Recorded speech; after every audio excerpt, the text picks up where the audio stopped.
I am level 2 then. All right, Does that here we sound right? are. We're getting ready for our next session here with some new rules. We're just starting to record here a little bit earlier today to see all the stuff that we normally do ahead of time. So, Ethan, what was your question? Just the I'm level 2. That makes sense. You should be. Do you have a booster pack in your deck? I have 1. Yeah. Then So you I should just be wanted to level make sure 2. that was right. Ulysses, you guys should mark Yes. on your deck box as well your name and your level, just so that'll help you keep I track. have it. I have it marked on my deck Oh, box. okay. Let's. You have your name 1 on this one, and then you have name goes here. Okay. Now I have the right level. You said put, when we originally started playing, you said put your name on the deck box. I did. Yes, that's very helpful, Ulysses. Thank you.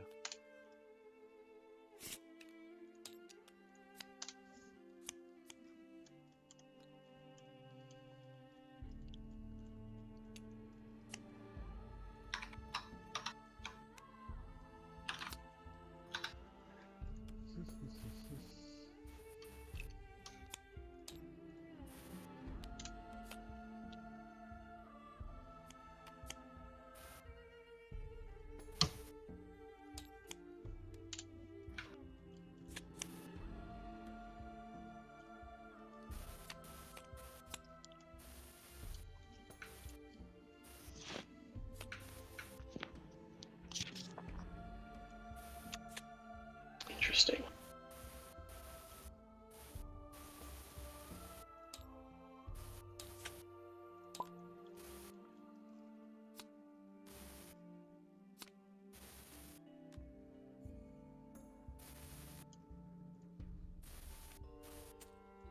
I think I'm ready. Cool. I believe that 300 is not enough XP for me to go to the next level. To level 4, no, it is not. Okay. Cool. All right. So feel free to keep looking over your decks, but before you head out, before we begin the next encounter, we're going to have you guys run across a desert merchant. Hey. You will notice that there is silver, gold, and platinum inventory here. The silver inventory, the merchant has an infinite amount of. The gold and platinum, they only have 1 of. They also have money here to be able to trade up if you like. The way it works is for every 3 bronze coins or for every 3 bronze pieces of equipment, it will equal 1 silver, 3 silver, 1 gold, 3 gold, 1 platinum. So if we only have 1 bronze coins, then You also we could can't trade buy in. anything. You could trade in your excess bronze equipment. Ah, okay.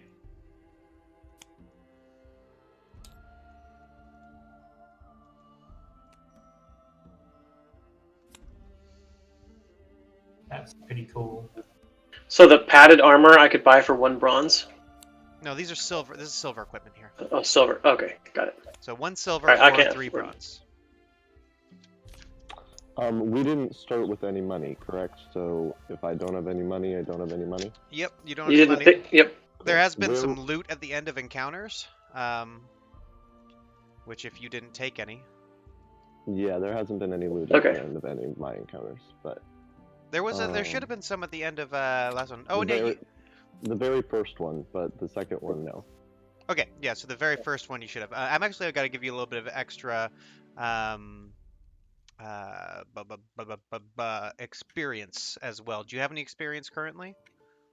No, you just told us to level up after the first one. Okay, cool. So I'm also just gonna level you up to the next level because you did get experience for that random encounter you did. So go ahead and tell me which booster pack you'd like, and I'll give you one. Let me just double check which one that I got the first time because I don't remember this character as well. It was the summoner guy. I'm forgetting the green one. The warden? Yeah. Yeah, so give me one of those. Okay. Is everyone pretty broke? Have you guys not had much loot? I thought you had some. We had. Nope, I have one bronze coin. You have one I bronze. also have just one bronze. Oh I my have gosh. one from coin for my first encounter, and then I grabbed the crossbow. I think last thought you encounter. guys had. Oh well, the crossbow. That makes sense why you'd have that. Okay. Well, just for everyone, then everyone can take their choice of one silver item. In that case, because I thought you had a bit more. Me included, even though I already have a silver. Yeah. I don't want you to be cheated out of that. That's Sweet. fine. Where I would is like this a- merchant? You can In just the take the desert? silver coin if I you see. like, Ulysses. I would like a padded armor, please. A padded armor. Okay. Go ahead and take that one I just made for you. Can I swap a silver item for a different silver item? Yeah, sure. So we can pick one silver item? Yes. Cool. I think I want that anger crystal. The anger crystal. Okay. Yeah. Go ahead. I Thank you. think I'm also getting an anger crystal as my free item. Yeah, Can we do we copy? How do we? I'll do it. There you Okay. go. I didn't even read what these are. I pulled them out completely randomly.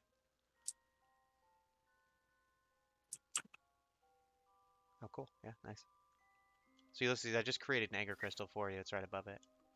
Thank you. I think I'm going to swap my crossbow for a for something else. Okay.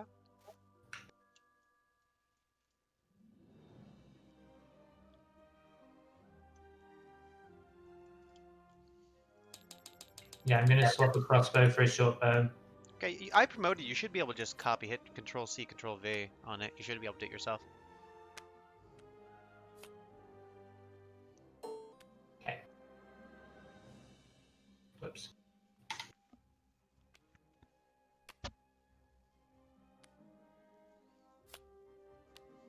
Um,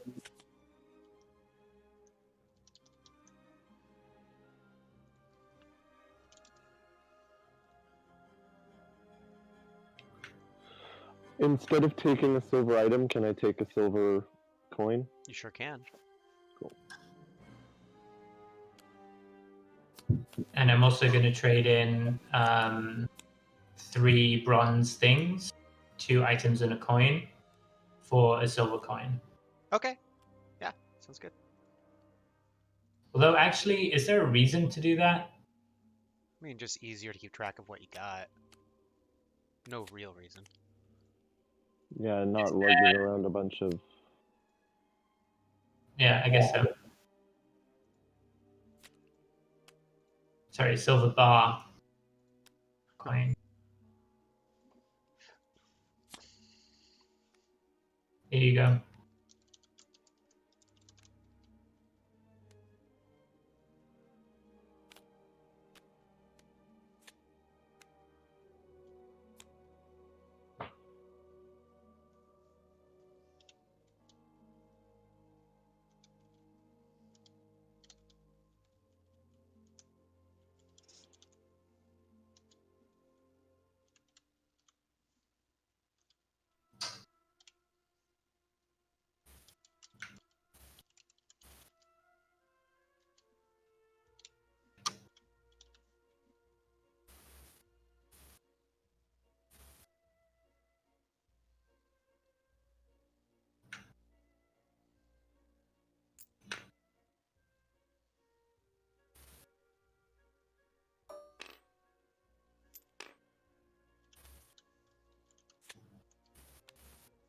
Okay, so we'll try this for my deck here.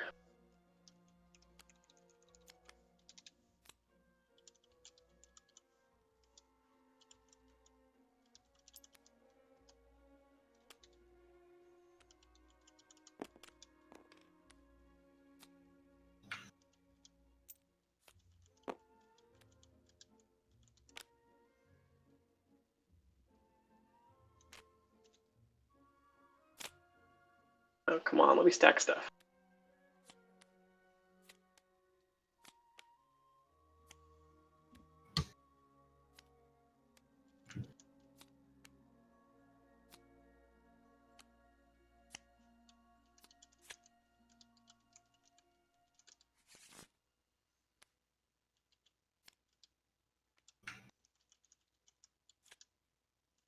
Okay, and then these all.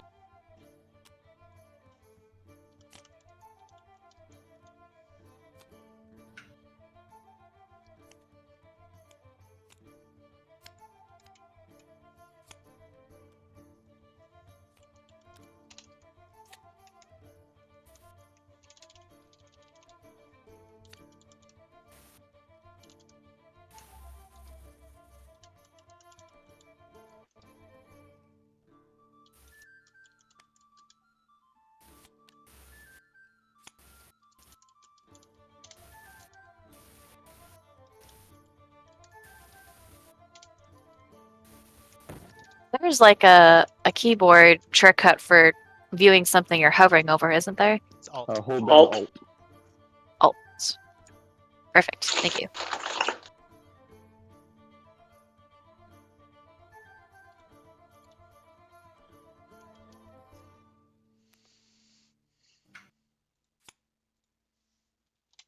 I find it interesting that the longbow and the shortbow have the same range.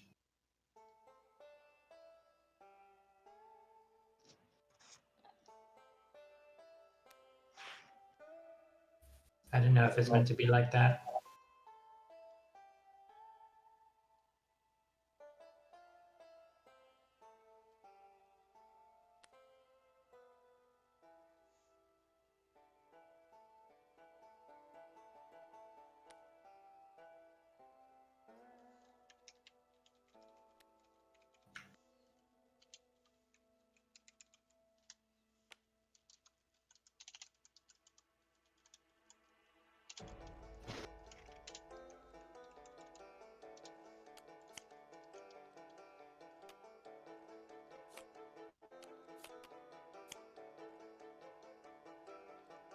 Okay.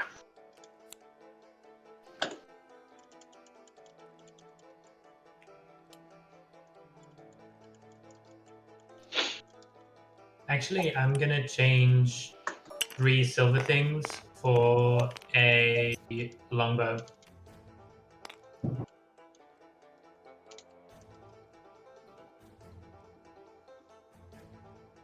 Okay.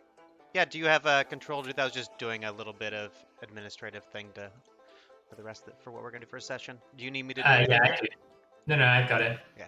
I trust you not to cheat. Hahaha. I can't see a grid on the map. Yep, this is not where we're fighting. Okay, This is the friendly merchant. got it. Cool. Thanks for the time for going through my deck. I think it's going to be much better and actually function now. Yeah. I know what I'm doing with it. Yeah. Let me know when y'all are ready. I'm ready. Is anyone not ready? Where? So at level 3, which you said I get to level up to level 3, Mhm. I have 13 cards in my deck. Yep. Okay. Yeah. 13 minimum. Yep. Okay, cool. And that does. You can have more. Just 13 that's is just a minimum. I can have all of them in there. You can. Yeah. yep. Okay, good. I know that It just changes your changes your probability for what you get. Yeah, but I haven't used any of the cards, so I want to use all of them, so I'm going to keep them around. Oh, we also need to grab miniatures, don't we? Yeah, it should be in your deck box.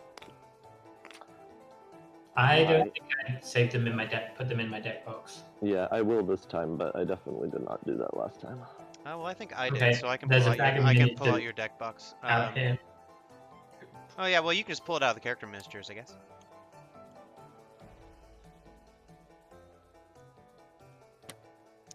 Are we allowed to keep all items outside of our deck to start? You can only have items out that you can equip at a time. So, you only have 2 hands, so you can have 2 one-handed weapons or 1 two-handed weapon. Okay. And 1 helmet, 1 piece of armor, 1. I think items you cannot start out until you're a certain level, I believe. So, like your anger crystal. Yes, yeah, you can't start with an accessory in play until 7th level. So that would just be in your deck. Okay.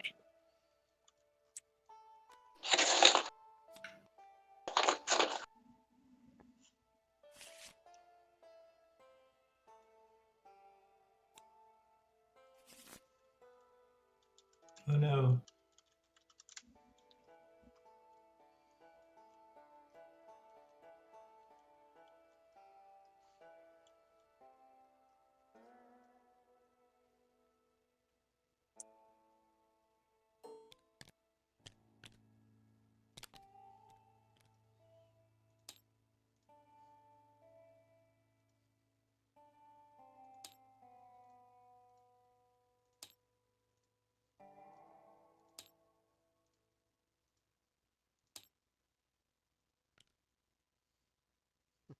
Man, I wish my mini was animated.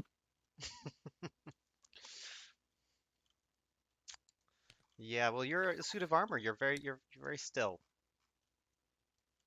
person. I guess that does make sense. My mini decides that it's going to be placed on its head. You gotta flip it with F. Aha!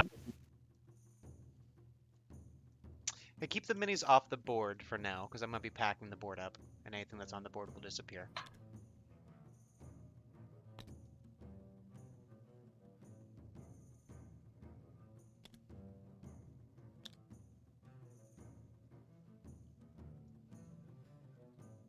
Are these cards here things you're turning into the bank, Ulysses?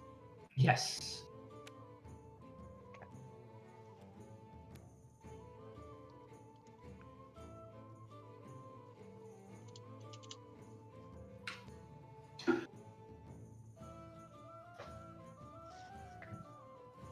So let me know when you're ready, my friends.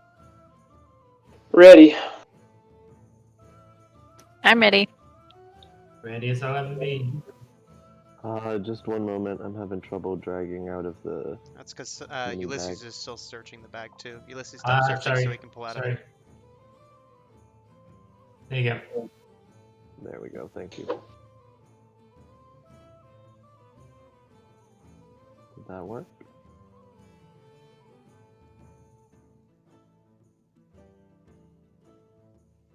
Still having trouble dragging out? It's just like it's frozen. Oh, there you go. There we go. Okay. Cool.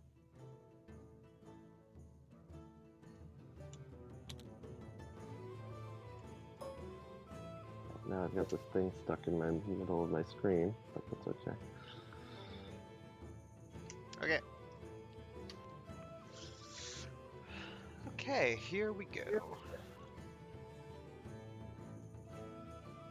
Ethan, are you ready? Yeah. Wonderful.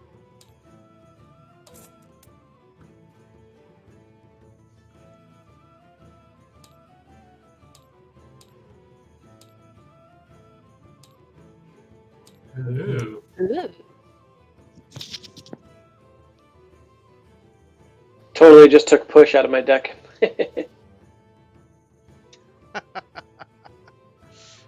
Whoops. Yep. Where are my starting tiles? Oh, there we go. Okay. Ew, they're scary. Are these rocks wet or just really, really shiny? They're wet. It's an ocean. But only some of them are wet. This is true. This is true. Cool effect. Actually, I don't see an effect. I wonder if my graphics are too low or something. See an effect either. I mean, I don't see an effect. Some of them are slightly darker than others.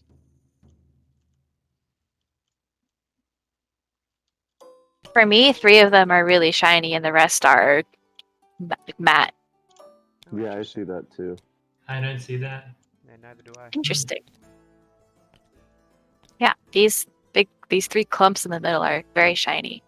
It all looks good. It's just some are shiny. All right. Yeah. So you have been tasked to find the cause of these many-eyed demons that have been harassing the local towns, and you have tracked them down to this grouping of rocks here. And you see a large statue off in the distance on these rocks that these creatures seem to be swarming around. You gotta go kill them. So go Well, if ahead. we might. All right. Go ahead and Sorry, put your characters on any starting place you like. Is I there- think my mini got booped by the. Because you didn't take it off the board. I did take it off the board. No, I see. Oh, that's I got it. I Ethan, you're have- so small. Thank you.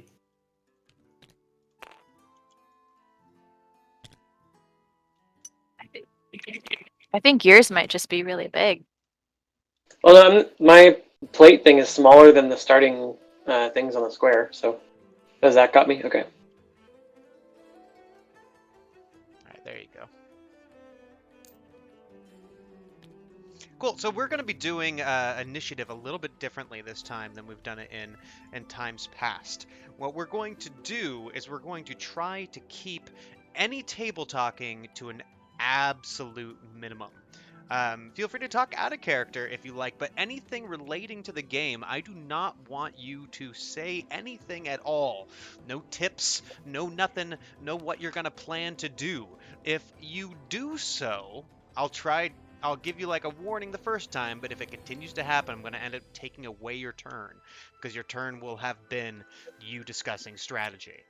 Does that make sense? Okay. We all on the same Cool. page here? Yeah. Okay, but I'm going to guess that game-related questions are still okay. of course. It's more like, metagaming stuff, and I'll warn you if it comes up, but I think common sense can prevail a bit here. But right now, you are approaching the scene of action. You can kind of plan out your attack. You can discuss to your heart's content until we start the fight. And the way that we are going to deal with initiative is you guys are going to tell me who goes first. We're not going to all go at the same time like we tried last time, and we're not going to go in a predetermined initiative. Every turn is going to be different, and the first person to say, I'm going next, is going to go next. Now, you can discuss right here as much as you want to figure out who's probably best to go first and who's best to go last, and figure that out. But after this first round of combat, you will no longer be able to do such things. Does that make sense? Got it. Cool. Okay. And any questions about this system at all? What I had a question about items. So you say you can hold one in each hand if they're one-handed or one two-handed thing. Where do those other cards go? Can they be in your deck, or can you have them on your person but not equipped? I believe how does that work? let's look at the card together. Pull out your item card. Well, so I've got a hand axe, a sling, and a short bow, and I'm wondering if I can have the hand axe and the sling equipped and have the short bow over my back to be able to switch. As far as I'm aware, the mechanics of the game, and Mike might correct me, I believe, with the exception of the stuff that you can have equipped initially, it has to go actually into your deck. Okay, cool. And I'm going to... Oh! And there's no, issue with shooting a bow up close to somebody, right? Nope. Unless it says specifically on the card, there's no, mechanic that you are expected to just know. Got it. Okay. In that case, I'll put this back in there, and this back in there, and just have the bow. I have a question. Mm-hmm. A lot of my cards and mechanics are rely on flanking. Is there a quick Mike way? is here, by the way. He just confirmed it does need to go in your deck. I'm sorry, Colin, to cut you off. Please go ahead. That's okay. A lot of my cards have to do with flanking, and is there an easier way to tell which way the creatures that are facing when they're represented by dice? Flanking just means that you need to have an ally on the opposite side of your enemy. So it doesn't matter which direction that the enemy is facing. Okay. And then lastly, how many cards do we start out with drawn, or any? It depends on your level, and that can be referenced in the player's handbook. I believe at 3rd level, you start off with 2 in your hand, but you draw 2? Let me... At 3rd level... No, okay, 3rd level, you just get to customize your deck. So you start with... you draw 2 cards on the very first turn of combat. And then you draw... At the end of it. No, at the very beginning. And then at the Okay. end, you draw 1. Cool. So you start with 2, draw 1. Cool. Mike continued to clarify about the items. He said that items start in your deck unless you have a body slot you associate. So if you have an item, which I know some of you purchased, you can unequip one of your weapons and have that be in your hand instead. If that makes sense. So yeah, so if I draw a short bow from my deck, I can swap out something in my hand with something on my person, and they just switch places, and that doesn't count for an action or anything. It'll be the cost of what it is. So, for example, on the hand X, it says Swift, right? Oh, okay. And that's to equip it. And yes, I believe if you already have 2 things equipped, then the thing you'd have to unequip one of them would go into your hand. Mike is continuing to clarify here on initiative. The model I'm encouraging this is the initiative thing we're gonna do. The model I'm encouraging we try is players have 20 seconds to say what they're going to do at the top of each round.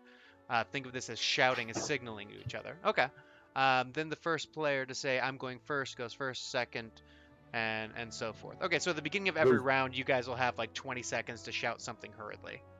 Okay, so every round we can change what order just by demanding that we go first. Yeah, exactly. Okay, cool. Mm-hmm. And does the enemy hear what we shout? Yes, I would say they do. Can we hear what the enemy plans on their turn then? If they're shouting at each other, yeah. This is a good thing that's a good suggestion there, something I hadn't thought of.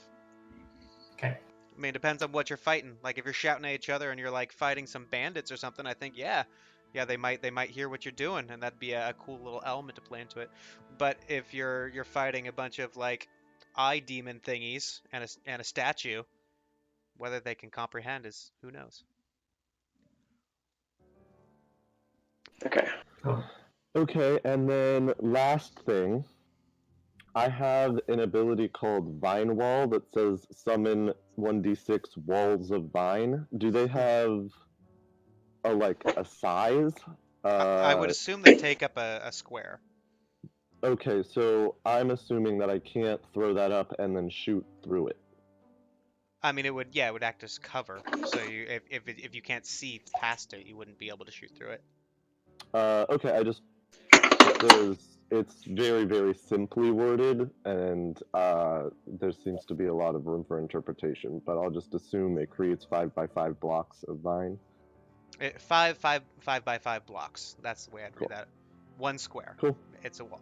And the way that you being able to shoot at something is if from the perspective of your character you can see what you're shooting at, then you can see it. If it's obscured, I believe it's if 3 corners of the die are obscured, then it would have cover, which kind of gives you a chance to miss.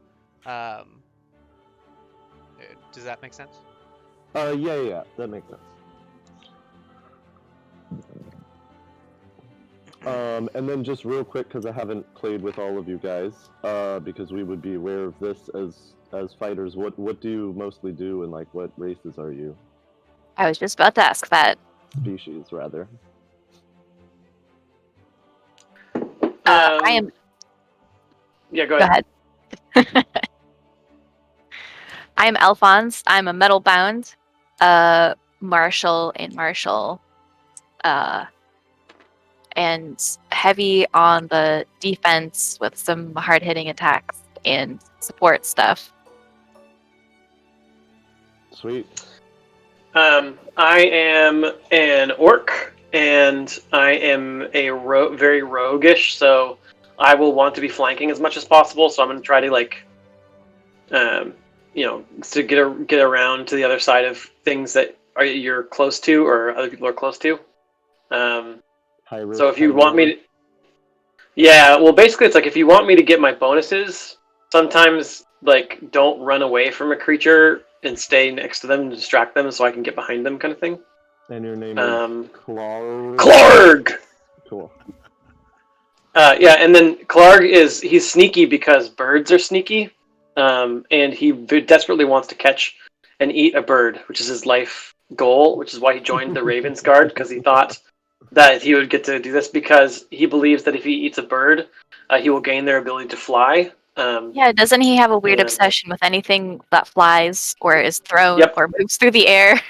Yep, exactly. And so he's decided that if he eats a bird, he will gain the ability to fly from the essence of that bird. And so he's yes, that's what he does. And he's never hit anything with his sling in all the games I've played. That sucks. It's a very crafty weapon. Yep. Cool. I'm elfinine, and I'm move fast and shoot. At the moment, only 6 spaces. So I'm going to be looking probably to shoot from rock to rock or something, because I'm pretty squishy if I have to get into the fight. But I can bounce around a lot and I can pick off enemies that everybody doesn't get to, so long as it doesn't mean that I'm frontlining. Yeah. Cool. I'm one of the Legendfall, like a tree person. Bunch of plants coming out of my head. I'm a warden, so I summon a lot of creatures, and I mostly am going to be using a bow, but I'll probably be kind of like middle range, maybe still helping you get your flanking bonuses, Clog. And that, I did lots of summoning and lots of control stuff, hopefully, but, a little still new to the system, so we'll see how the control stuff really affects what I'm able to do. Seems like a well-balanced party. Yeah, it should be good. I think so. Also, I'm going to kill more eye monsters than Alphonse. These are eye monsters? I must have missed that detail. If you look up at the pillars behind Zack's chair, you can see what the monsters that's are. Right. I forget that he does that every time. Oh, that's cool. It's a beholder. Sorry, guys. Mike and I were chatting. There's a new system that Mike has created, a bond system. Do they gain interest over time? Oh my god. Hold on. Wow. I guess I wouldn't put too much stock in it. Ah. Wow.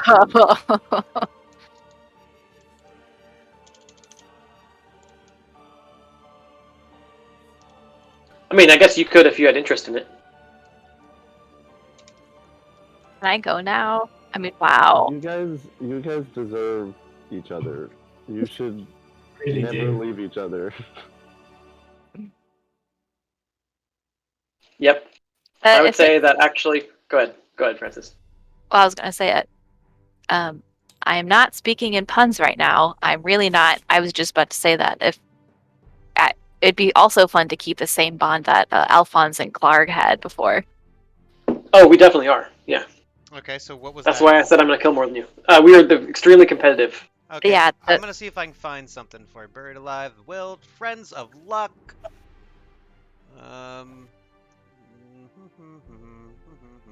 Friendly Rivals. I think that sounds like you guys.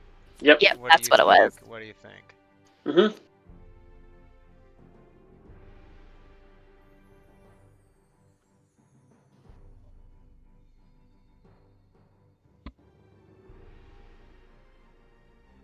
Interesting. So, I believe that one of you starts with this card in your deck, and then each time you use it, you pass it to the other pair. If I'm Okay. Yeah, okay. Yeah, so that's so you guys can have you can choose which one of you starts with that. Oh, cool. If you have more card draw, you should do it. One of the things that my deck is lacking is card draw. I don't know if I have any card draw. Oh, you know what? Actually, I think I do have, because my most recent thing, I think added a bunch. My most recent level up. Alright. So this is going to be for Alphonse and Enoch Schrute. Yeah, I have a little bit in there. So you guys have your choice between these two cards here. We have Shared Faith or Orphans. You guys can choose amongst yourselves. Where are they? They're right in between, right by Alphonse. Got it. These go into our deck. It depends on the card, but yes, they would go into your deck. And does it count towards the minimum? I believe it would, yes. But Mike maybe can chime in if you intended for these not to be counted toward the deck minimum.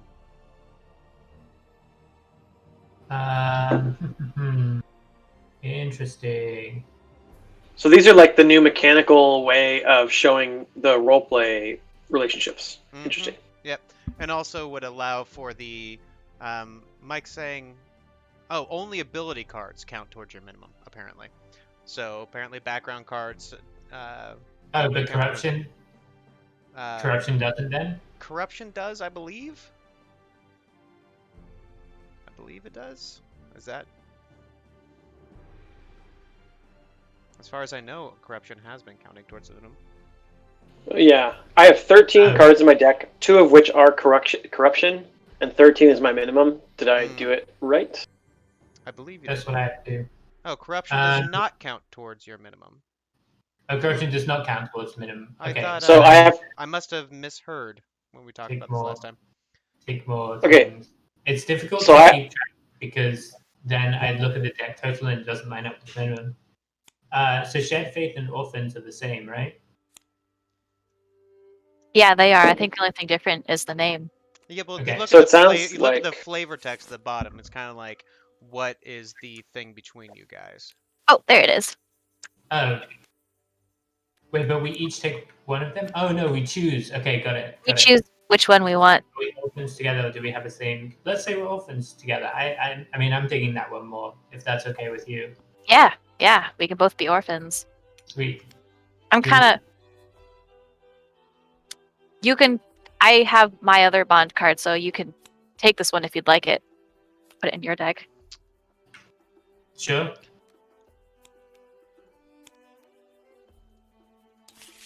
Crap. All right, well, this is going Okay, to be for Alphonse and Carval? Or you change your name? Koruk. Yeah, Okay. different now.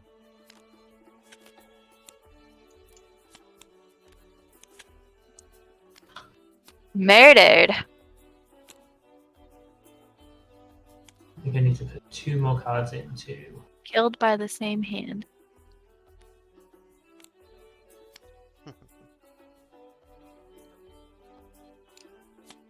So it sounds like I have to add 2 cards to my deck in order to meet my minimum, since I thought that the corruption counted. Yeah, I guess so. I'm sorry about that. Yeah, Okay. I was under the wrong impression. Okay, no worries. I'm thinking ward mates, Alphonse. I was thinking the same. Cool. We were in the hospital together for a long time, and now we can heal things. I can think of some funny stories that you would see being ward mates. Yeah, definitely. So you guys choose which one of you takes that. I'll take it because I don't have another one. You said you have one, right? Well, Yeah, I you have guys one are. card. We're going to be doing 2 for each player, so. Okay. That's still okay. There's 3 for me then total. Yes. So 3. now we're going to be doing Clark and Enoch Schrute, and then Clark and Karuk. And then we're going to be doing Enoch, Shrewd, and Karok. So everyone will have a bond with each other player, if that makes sense. Okay, everybody has a bond with every other person. Got it. Cool. And again, once this bond card is played, it switches between the two of us, or it's just ours? Once you play it, it goes into the other person's deck. It says it on the Okay. card. Cool. And as Okay. far as Mike's saying here, as far as the bond abilities, we're starting with free Swift each ability for most bonds, just very generic. But they want to tailor the abilities over time to better fit the flavor of the bond. And we're really open to suggestions if you guys have any ideas. Cool. Okay. really Real did- quick. Is there a way to mark the card that I have with the person that the bond is with? Because otherwise I feel like it'll get a little Yeah. confusing at the beginning. I'm gonna make notes on my note card here. Yeah, you just need to make a note. I don't think we can mark up the card. But yeah, just In- make a note of it. In Tabletop Simulator, in the top bar, you have a notebook, and the white notebook is free, so you can just type notes in there and it'll stay. Okay. All right, so we're going to be doing Clarg here and Enoch Shroot.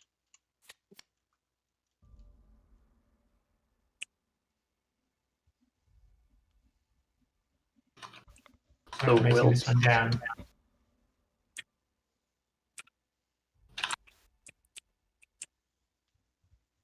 Well, I guess I don't understand what the wilt is. Look at the flavor So text. Clark, okay. You've been prematurely Oh, aged gotcha. by magic. Got it.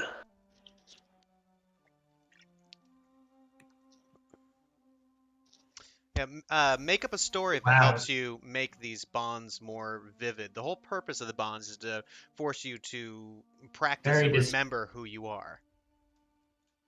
Very Oh, wrong, I think. I believe it's you want to do Barry? I'm down with varied. Okay. We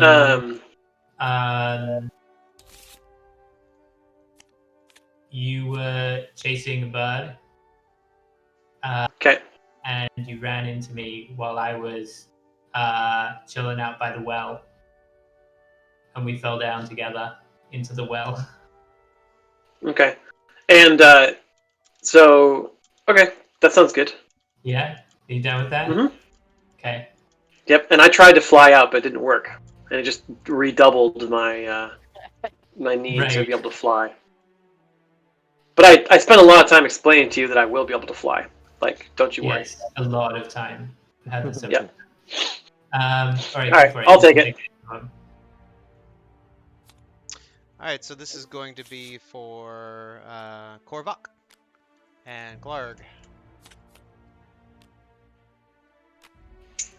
Okay. In front of Clark. Yeah.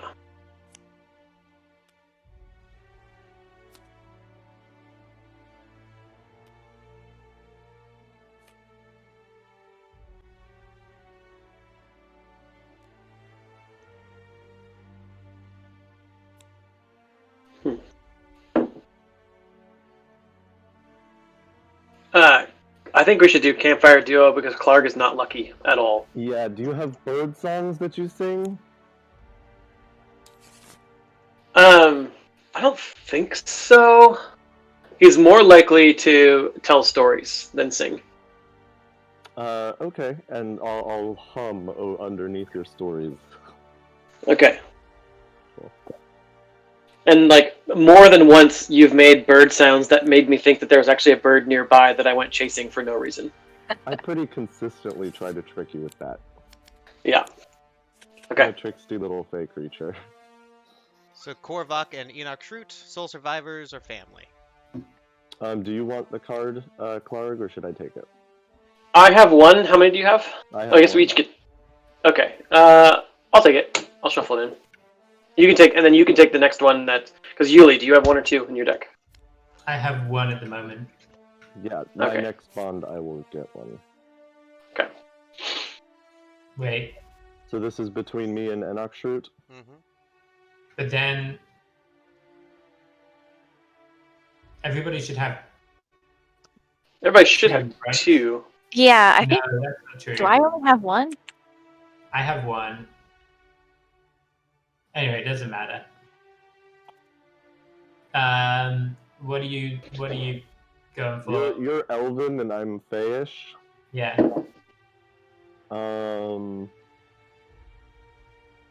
Let's do Soul Survivors, because that'll explain how I ended up in the hospital. Okay. I was lit on fire, and I'm still, like, blackened. My, like, wooden skin is still blackened. Cool. I don't know where my card went. I put it into my deck, and now I'm searching my deck, and it's not there. That's unfortunate. My bond. Yeah, sometimes it goes a little buggy. I'm not sure why. No, I see it. Friendly rivals. What? You saw it? I'm looking at it right now. It's at the bottom of your deck. Yeah.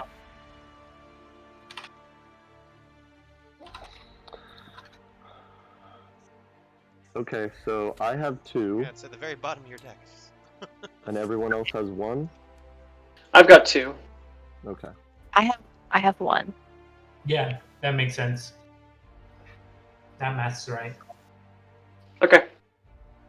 I could really do with an additional Swift action, but I guess so could everybody. So, Well, you'll get it, like, whenever we draw the cards, you'll get it. So, on that round or whatever, so. that's true. Do you want the one that we have together? It's good. Okay.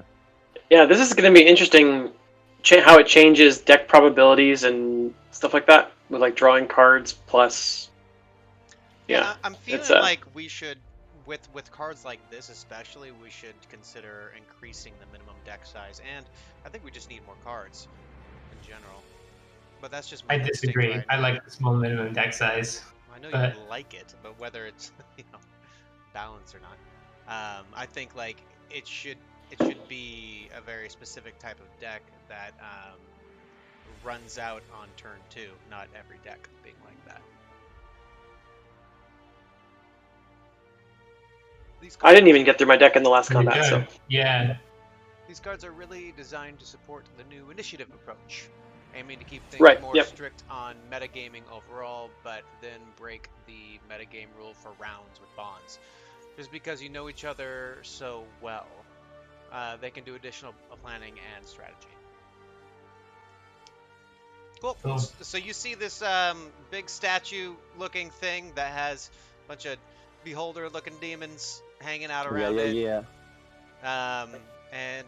So get yourselves where you would start off, have your moment to discuss, and then we will go. Should we have... So, Karik, you said that you're a little squishy too. Is that what you said? Korok's tough, wearing bark armor on bark skin. Pretty decent at taking hits, but I have a bow, so I like to not be right in the fray. Okay. I'm probably going to try and take this thing out that's right in front of us right away, and move up there so that I don't have to move too much more during the combat because I get bonuses from staying in one place. Okay. I was going to say if I go first, I can take out that thing, and then you can take like a double move to get on the bridge and bowl them up instead of like if I kill it, then great, and you can double move up ahead, and if not, then Also, you you can- guys don't know for a fact take that care of it. you'll be going first, just so you know. We're gonna roll initiative, and they may take their turn first. that's Yeah, okay. but this is what we're planning as a battle plan, I think, is for at least the ranged guys to take out this first guy and then everybody else to bum rush the other two. Does that make sense? Yeah. I'm going to follow... I'm just going to follow whichever path makes more sense. I'm going to follow Korok or Alphonse to flank whatever they hit. And I'm probably just going to continue doing similar tactics throughout and get behind things and be sneaky. Cool. Okay. So I can go third or fourth. I'd like to go first to try and get one off on this guy. Go for it. All right, so I'll go fourth, and Francis, why don't you go third? Sure. Okay. All right, end of metagaming. You guys are all ready? How many cards do we draw at the beginning? Two. You'll be drawing 2 at the beginning of your turn. But not now. Okay, got it. Well, at the beginning of your turns, I believe, is what we're doing. And so, like, The beginning of the round. well, not the beginning of the round, because if they go first, you don't draw cards. At least I think that's what Okay. is intended. And then you'll draw everyone will then draw when you guys go. You won't have to wait till your specific turn. I think might contradict me there. That's what we're gonna do for now, unless I hear otherwise. So. Oh, so we won't have anything to do on the first round if we don't go first. We won't have anything that's not in our rate in our species. You won't have any cards Yep. in your hand. Okay. That makes a certain amount of sense for there to actually be a disadvantage to losing the initiative roll. Okay. So go ahead and roll your d6s, my friends.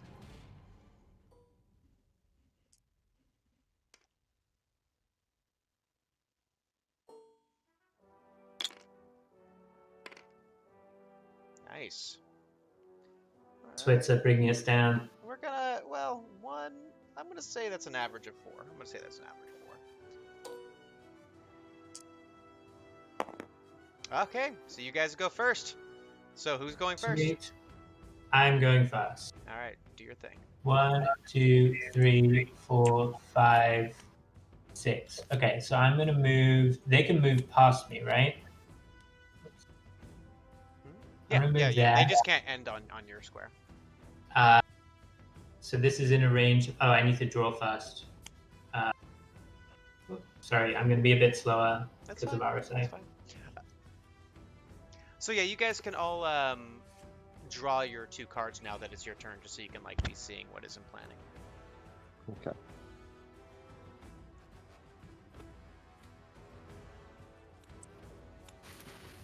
Okay.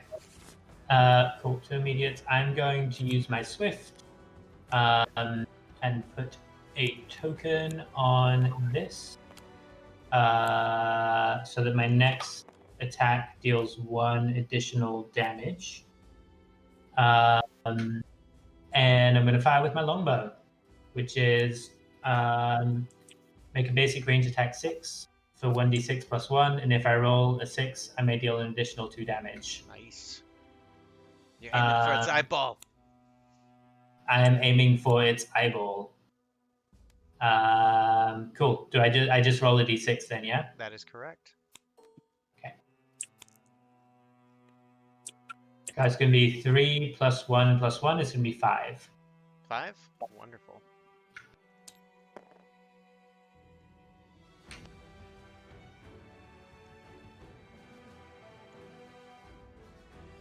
Okay. Remind Cool. me, how do you get cards in your hand again? You draw 2. Oh, how do you like actually place them on your hand on Tabletop Simulator? So that they stick up in the bottom of my screen. Yeah, There's a table. little area like right here where you can place them. Also, Yeah, if you for whatever reason, right they don't. if you right click on the deck and click draw, then it will place it in your hand. Don't click deal. Click draw. You can, Yeah. So I would put those 2 back on top of your deck and then right click and draw twice. I think you just right click on the card itself and hit draw, and it still works. Yeah. Hey, Oh yeah. that works too. Great. Hairbolt drop, but at least I figured it out. Oh, sorry, that's meta. Just for the future, can I use an action to try to eat one of these things if it's dead? I'm sure. Okay. They do float, do they not? They do. It's very intriguing. All right. Almost So right. is that the end of your turn, Enoch? That is the end of my turn. I All believe. right. Whoever's going next, go next. I think that would be me. I am going to make an attack at this thing, the thing at 1 health, Okay. with my short bow before I move. Okay. So that's a d6, and I re-roll a 1 if I get a 1. Real quick, we draw 1 at the end of our turn. Yes, that's correct. Cool, so that's going to be 3. All right, and you kill it. I split his arrow. That's or her. Are you him or her, Ulysses? Her. I split her arrow right in half through that eyeball, and then 1, 2, 3, 4, and rush up through there.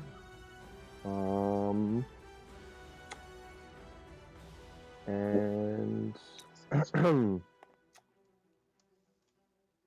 I'm sorry. And that's all. That's my turn. Okay, cool. Whoever's next, go next. That's me, and I'm just gonna double move. Right here. Okay, is that the end of your turn? Yes, it is. All right, Clark, you're up. You have double run if you don't attack, right? Oh, I'm not supposed to talk. Okay. No, that's game clarification. And yes, but Alphonse did double move. Okay. Yeah, a low mobility suit of armor is what he Got is. it. Clang, clang, clang, clang. Zack, Yes. I forgot to shuffle after placing cards onto my deck. Is it okay if I put them back on and shuffle and then draw 3? Yeah, sure, that's fine. Okay. I'm going to move 7 and give correct. Actually, I can't stand on that one, can I? Let's see. Just gonna stick behind my tree folk here. Actually, so I'm gonna move 7, and then I'm gonna move 3 forward, and I'm gonna sniff the corpse and like rip off an eyeball stalk and pop it into my mouth, and then I'm gonna move back here again behind the tree. I'm just gonna be chewing loudly right in his ear. End of turn.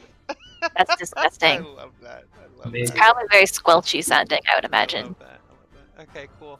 All right, that's the end of your guys' turn. Okay, so at the top of the round,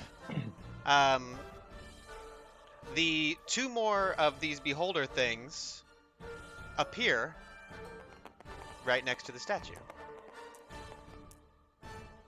Oh no. You're like Do they summon. like teleport in from another plane? Does it look like, or is there any Yeah, clue as to how something they like got that. there? It seems like they just kind of appeared. Cool. We should make that stop. And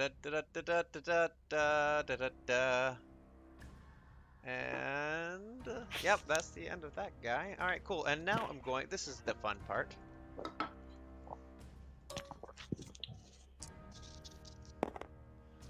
Four.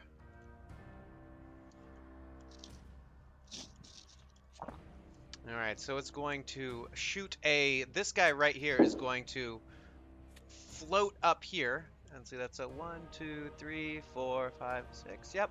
And it's going to shoot a ray right in the direction of Koruk. Cool. And Koruk, I need you to roll a d6. You want to roll high.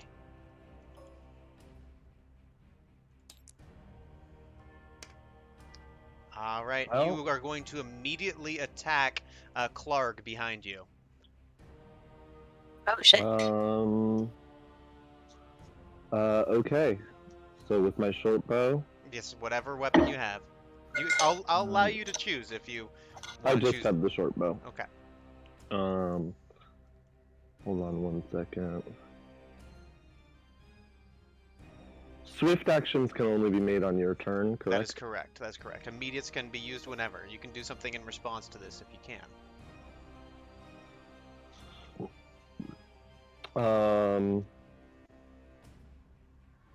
No, that's okay. I don't have anything to do, so just roll the die. I want to roll a 2. Okay. 3.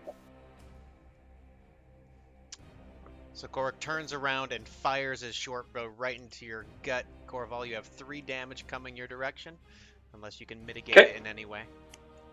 My padded armor has a defensive 1. Wonderful. So you take 2 damage, unless anyone can mitigate it in any Okay. way. Nope. And then I took damage, which triggers my race ability, so I put a token on my race card. Awesome. He attacked the right person. So now this dude Assuming I can get one out. is gonna float up a little bit, and roll. Another beam is gonna shoot directly at you, Alphonse. And that one is simply going to do 2 damage at you, Oh, okay. which I think you can completely mitigate. Oh yeah, my Okay. defenses too. Yeah, there you go. And then this guy is gonna float up here. This guy's gonna float up here. And that's the end of their turn. What's going on with this? So we have a little bit of time to discuss, right? Yeah. You could be shouting something while you run. Same thing? Yeah, I'm gonna lock them all in place if that's okay with everybody. Sure, we gotta run them down. Game question: diagonal counting space movement is just 1 That is for correct. this. That is Okay. correct. These like plateau things here, though, they're possible to move up and down. Yeah, that's fine. Normal movement. Okay.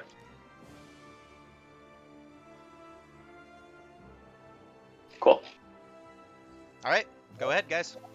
Okay, I'm gonna go first then.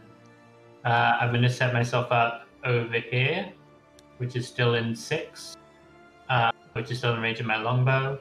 I'm going to use my swift to play Shredder. Okay. Whoops. It's not going. Where did it go? Whoa.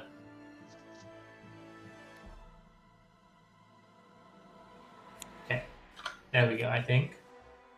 Yes, swift stays in play. Shredder. Great, awesome. And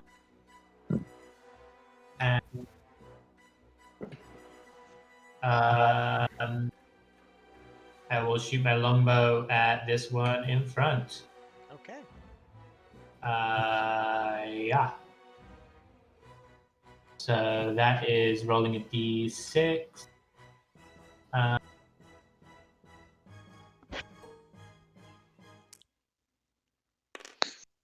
4 plus 1 is going to be 5 damage again.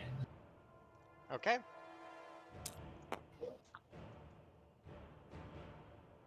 And that's the end of my turn. Wonderful. Whoever's next, go next. I will do that. Oh my god. Why is it like this? Okay, so I am going to 1, 2, 3, 4, 5, 6. I actually can't do what I said I was going to do, so I'm just going to attack this one here with my short bow. Okay. In the back and not move. Okay. So you get to add a token to my guy.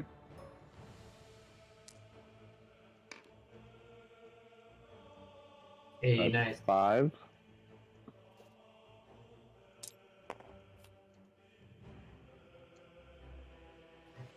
And it's not dead. It's not dead. Cool. And then I'm just gonna stay put and get my token. Okay. Whoever's next, go next. I will move to dang it.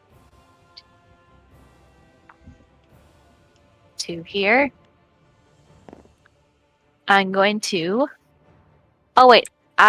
We roll at the beginning or draw at the beginning of our turn, right? No, you draw at the end. Nope, at the end.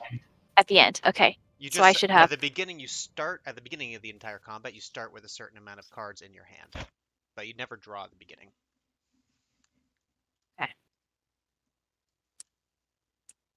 Okay. That sucks. You can't make it over there. I'm going to remote detonate a bomb. Well, place and then detonate a bomb. Okay. Nice. I'm going to place it right here, right between those two. Mm-hmm. You can just you can use the tab key to point at a square if you want. Yeah, Something. with the mechanic, we actually want the card to go down on the table. If you're Oh, you putting do? it down. Okay. It says specifically place it. I'm assuming that's so you can remember for later turns. But I am gonna use my immediate action to detonate it. Okay, roll that d6.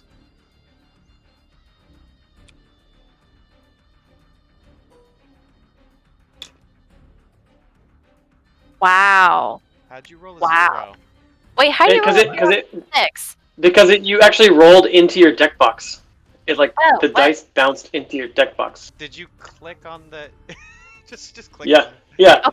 You don't need to click on the die again. Just click on the d6 roller, and when it's. But yeah, let's move your deck box. I'm gonna take It that bounced out into the deck box. Okay. How do can I delete this? It'll delete on its own. Just go ahead and click. Here, Okay. Yay. Yeah, literally just like I watched the dice fly into the box and disappear. Is it? Okay. I just click, right? That's all. That's all you did, Yeah. yeah. And the bomb explodes, but it seems like they're able to withstand the blast. Wah, wah. What happens to this card now? It goes to your recycle. Done. Okay. All right, whoever's next, go next. Okay. And don't forget to draw. So I'm going to move to here. And then I'm going to use my sling to attack this one right there. Okay. I was sure you were going to upgrade your ranged weapon, but when you went to the merchant, but you're still going to do that sling. Yeah. Okay. All right, so. Hey, it hits. Stone goes right through the eye and out the back of its head, and it falls splatting to the ground.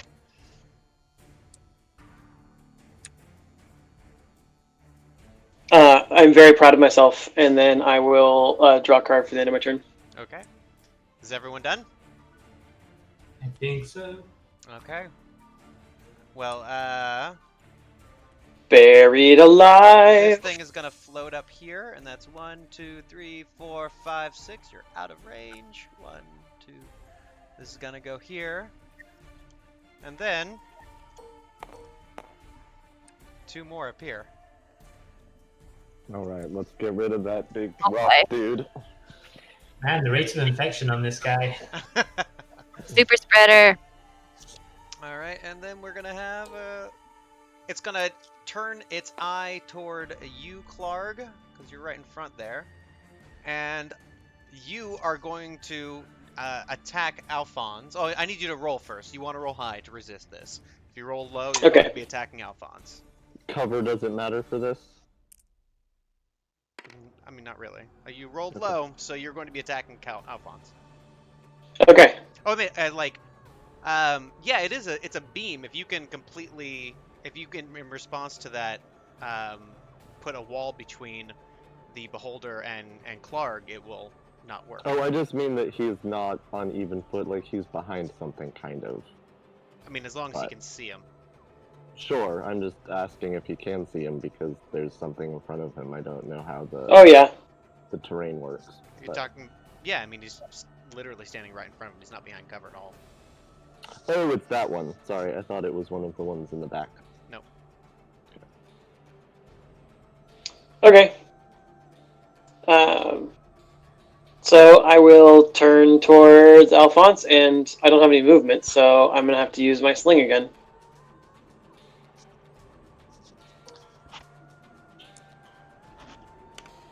Of course. Wow. You fool! You're supposed to be attacking the demons! Clarg, sling! Ouch.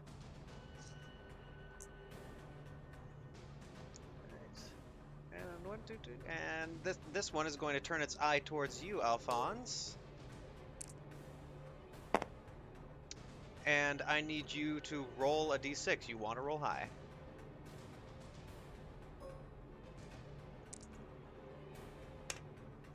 you're going to attack Clark. Wow. My rolls have been truly terrible.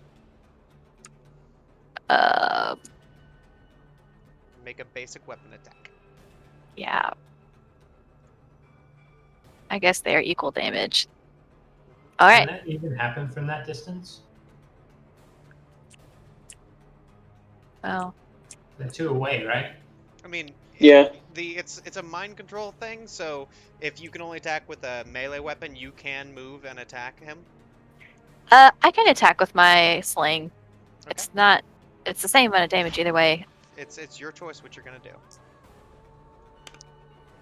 Wow. Now I roll a 6. Wow. I rolled 2 1s, and now I roll a 6. I'm sorry, guys. Okay, so I'll take 6 damage, and my tokens will increase by 1. Do you have defense? Oh, I do have defense, so I take 5. 5. And Francis, did you have defense from before? Yeah, so I took 4 damage instead of a full Okay, 6. cool. Great. 2, 3, 4, 5, 6. And you're out of range for all the others, so that is the end of their turn. It is now your guys' turn once again. Okay. Cool. I'm going to say to Elf Lady and Oxroot, remember just like that time that I was lit on fire, and use the Soul Survivors card so that we both get. To plan our. Oh no! Wait, actually, I don't need to do that. Never mind. I'm not doing that. Sorry. Just trying to figure out how to work it. Nothing. I'm not doing anything specific. I don't need a swift action, and I don't think you do either, so I'm not going to use it this turn. I could use one of my deck. Anyway, it doesn't matter. This is Yep, that's all metagaming, and I wouldn't use it, and I'm the one with the card, so I'm not going to use it.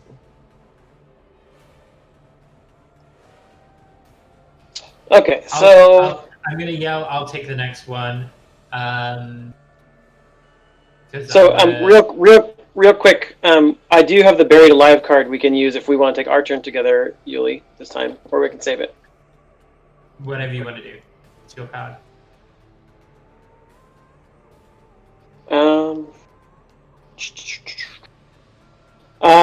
Let's save it and let's try to get closer.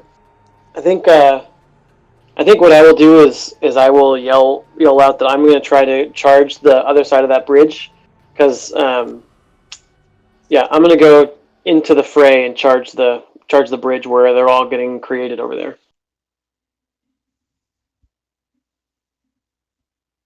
That's what I'm just going to yell that out. That's what I'm going to do. Clark, charge! Okay, so are you going first? Yeah, actually, Clark, go first, charge, and then I'm hoping that everybody takes everything out behind me. Okay, so I'm going to, I'm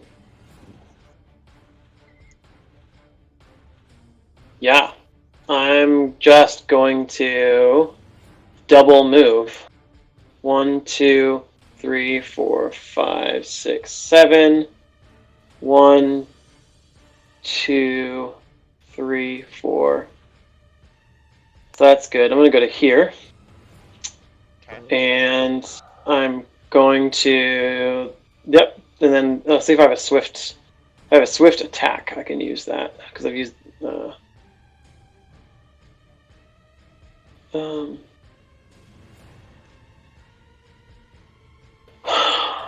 So I guess I don't... My swift counts as my second movement, right? So I can't actually do that. I'm sorry? Swift isn't moving. All right. Okay, how does it work? If you choose not to do a regular attack, you can move twice, or how does the moving twice thing work? Yeah, if you want to double move, that's using your standard action, not your swift. Okay. So I'll use a swift hand axe attack on the one in front of me. That swift is a swift to draw the weapon. That's to attack the standard action. So okay, that's why I got confused. Like it says swift on it. That's weird. Okay. Yeah, that's cool. That's the payment to get it into play if it was in your hand. Okay, so then I'm just going to look at the one in front of me and spit out an eyeball from another one into its face. Do you want to take your movement back and do a ranged attack? No. I want to get away from everybody else. Okay, cool. Well then, whoever's next, go And I- next. And I won't say why because of metagaming. I'll go next. Has anybody seen my deck? Oh, it's over here. That's weird. 5, 6, 7.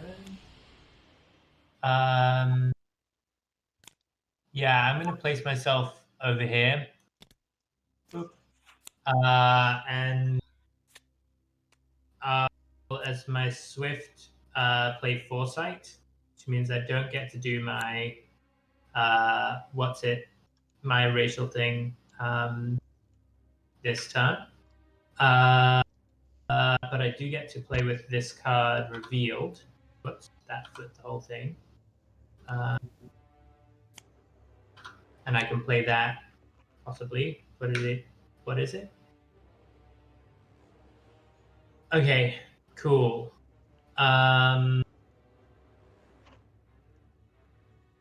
That's fine. I'm not going to do that. This shredder has 3 tokens. Whoops. I'm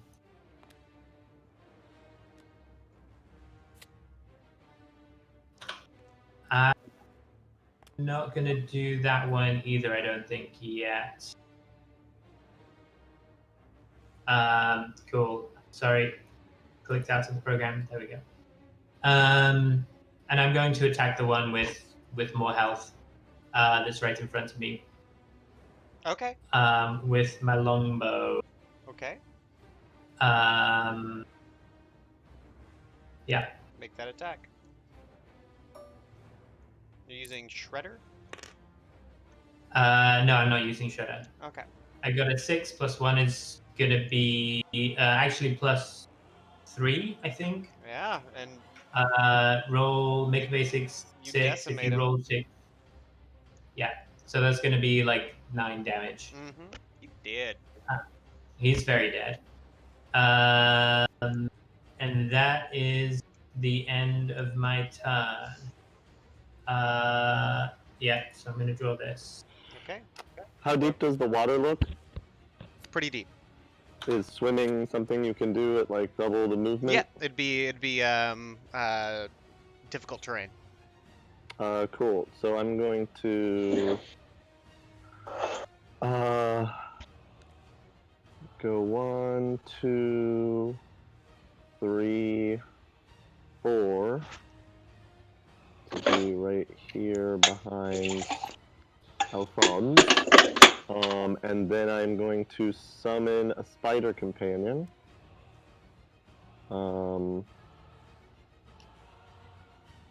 Right in front of me. Okay. That is going to be one of these d6s with a 4 on it. And it says it can attack at the beginning of my next turn. Okay. But can it move this turn? Because it doesn't say anything specific about that. I would say it cannot move until the beginning of next turn if it says that about movement. Cool. Then that's that. And that's going to be my turn. All right. I believe Alphonse is the last person to go. Yeah. Can we also move through enemies? You may not move through enemies, no. Okay. You can move around them. So you can get around this guy. Okay. Yeah, I wasn't super sure about what the You can move through allies, but not enemies. Okay. So if I went from like here to here, is that 2. physically work? Okay. Mhm. Just checking. Yeah. Can't let Clark get all the kills all by himself and get himself killed in the process. Alright, I'm going to move to right here. I want to metagame so bad right now. Me too. Good I'm job. sure you I'm do. proud of all of you. It's hard, but it's good, to practice not. Oh, what just happened? Here we go. I'm gonna place a bomb right here. Wait. Oh no. Wait, no, yeah, that's right. Okay. I'm gonna place a bomb right there. gonna use my immediate to detonate it. Okay, roll that d6. Please, please, please, please, please, please, please, please. Yes. Hey. Very nice. And the bomb rips through these guys. They're still up, but barely. I will look and make sure that Clark saw that real quick. So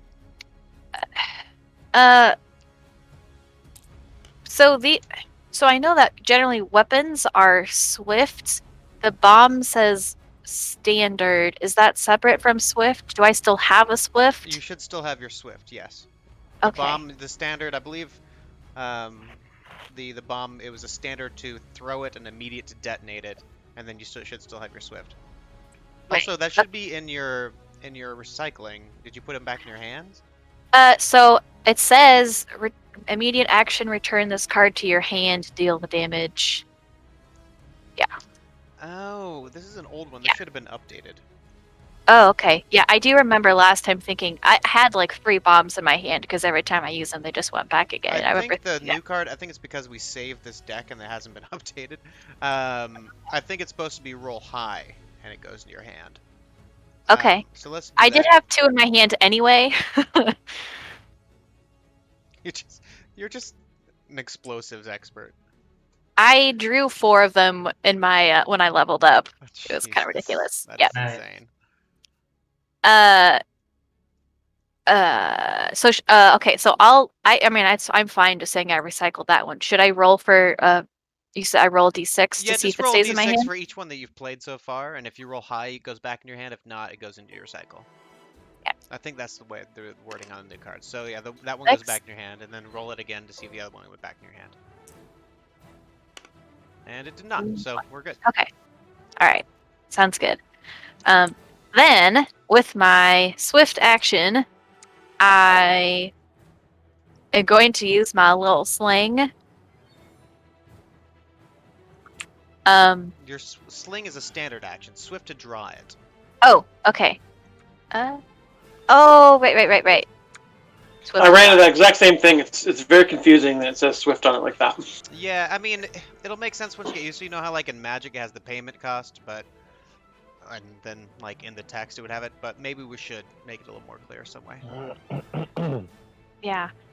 I mean, if they're okay. all swift to play and standard to use, then just taking it off entirely might make more sense.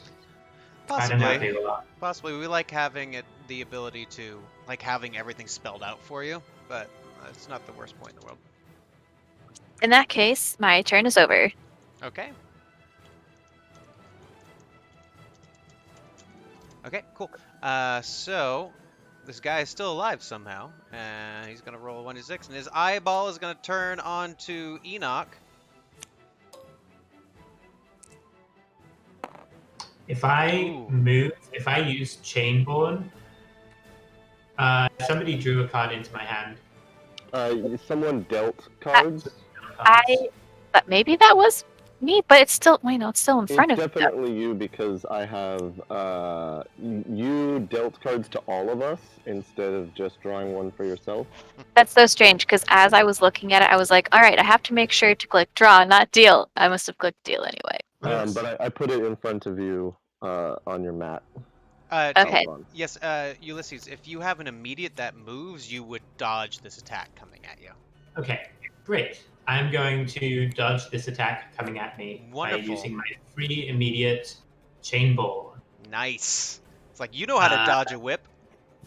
I do. I know how to dodge some chains. Because that was Chainborn. Okay, so I move 1. It says also reduce damage coming from a melee attack, but that doesn't make any sense. So I do that, and then I draw a card, which is going to be this card that I have next to me. I'm gonna make a note of that one. What's that? I'm gonna make a note of that. Oh, yeah.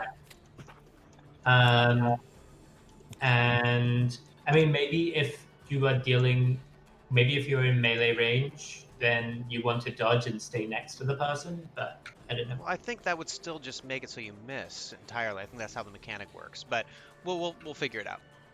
Cool. Okay, So a laser's Yeah. coming at you, and you quickly dodge out of the way. dodge the laser.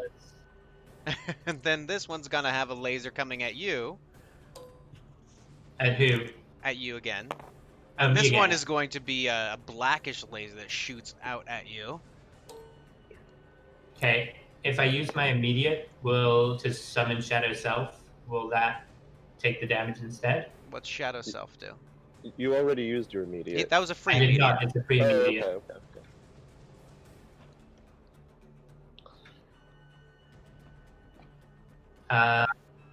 Yeah, I think that's probably the one I want to use. Shadow Self summons a shadow in an adjacent square and moves 7, HP 5. If you be dealt damage. Yeah. You could immediately play that, put that shadow right in front of yourself, and it'll take the damage. Sweet. I mean, I can put it anywhere, right? And it takes the damage because that's what it says. Yeah, I guess so. Okay. So I'm going to put it actually behind. I don't think it makes too much of a difference, but I'm going to put it behind me. Okay, so get a little d6 out and place it. Let me just play this. It's gonna take 5 damage, which can be mitigated in any defense. I think Shadow Self, does it share your armor and everything? Summon a shadow in adjacent square. It doesn't say anything about that. If you would be dealt damage or pay life, your shadow takes that damage or pays that life instead. Okay, so well, let's say you would have paid whatever damage you would have taken. Yeah. Then it's given to this. So if you have defense, it would account. If they rolled 6 on any of their things, then I don't take any damage. Any damage die, but no, roll to 5. Okay. So this is move 7, HP 5, so it would have 5 HP, but how much damage does it take? 5. Unless you have armor that mitigates any of it. Then no, it just dies. Okay, so it appears and it takes the hit for you. Dies. Get down, Mr. President! And that's the end. It's like that thing from Rick and Morty, the ones that clone themselves. Look at me! I'm Mr. Meeseeks! Mr. Meeseeks! And these guys are gonna move forward. And these ones are gonna... There's going to be 2 beams coming at Alphonse and 2 beams coming at Clark. So the first beam at Alphonse, what color is it going to be? Ooh, it's going to be a yellow beam. Roll a d6 there, Alphonse. Nope, Alphonse. No. And Alphonse, you have your movement is 0 next turn. Oh, okay. And then another beam is coming at you. And it's the same thing. So your movement is 0 again next turn. Okay. That's not terrible, I think. that's good for you. And then Clark, you have a thing coming at you. Okay. I need you to roll a d6. This is a purple beam coming at you. And you are going to make an immediate attack at Alphonse. So I'm going to inspire as a immediate. Okay. So you can re-roll that die. +1. And add 1 to the result. Nice. So it's high now. So you resist the mind control. And then another beam's going to come at you. And I need you to roll. That's going to be a yellow beam. I need you to roll a d6. And you resist it. Wonderful. And another one of these guys appears. Oh, man. Just one, huh? Just All one right. this time. Just one. Oh, interesting. Run out to choose. And so now it is your guys' turn. Cora can go vines kill? I have no idea what that means, so I'm going to, at the beginning of my turn, I'm going to, the spider has a range of 7. It's a spider, whoops. 1, 2, 3, 4, 5, 6. It's not quite enough to get who I want it to. It has a move of 5, so it's gonna go. Drag it 1, 2, 3, 4, 5 to there. And then it can attack this guy. The guy with 5 that's right here. Okay. And my pink hand is on. Sure. It has a ranged attack. And it has a ranged attack of 7, Okay. and it does 2 damage, ignoring defense. And then I'm gonna move 4 squares to here. And I am going to use my standard action to do Earthbinding. So I choose 2 enemies, and I deal 2 damage, ignoring defense to them, and they can't move until your next round, but that's not going to matter. I can choose to take 2 damage in order to target a 3rd enemy as well, so these 3 guys around me that have 1 HP are all going to die. Nice, nice, nice, Oh, yeah. nice. As you see, the roots that I have rooted into the ground, roots spring up all around them and pull these balls with eyeballs into the ground, and they're under the stone. Oh. Cool. And it's my turn. Okay, I'm gonna go. And I'm gonna go 1, 2, 3, 4, 5, 6, 7. At the beginning of your turn, I would like to cast Friendly Rivals, my free immediate, Mhm. which Okay. means that you and I can plan this next turn, and you and me will each roll 2 extra damage on your next weapon attack. Okay. So that means I can tell you my plan. My plan is to get out of range of everybody. To be like, so that if I get hit with you must attack an ally beam, I am literally out of range of everybody to attack. So I'm trying to stay 7 squares away from everybody, because they haven't been hitting people very hard. They've just been making us hit each other hard. Yes. This will hopefully give it enough understanding that you can help keep the rest of the group back. And cool, so I can do 2 extra damage on my thing. So what I will do is, I will use my Swift to lose a health, put a counter on my doodad, and draw a card. No, not my whole deck. I want to draw a card, please. 1 card. There you go. Let's see what we got. Okay. The bummer is nobody's around me, so I can't use any of my flanking stuff as flanking stuff, but that's okay. So I will do... Okay, so I'm going to use my Spectral Dagger attack. I'm going to do 1d6 plus 3 with the bond bonus. And I'm going to hit I'm going to hit actually the one that's far from me, believe it or not, because it's closer to them. So I'm going to target this guy over there. Okay, make that attack roll.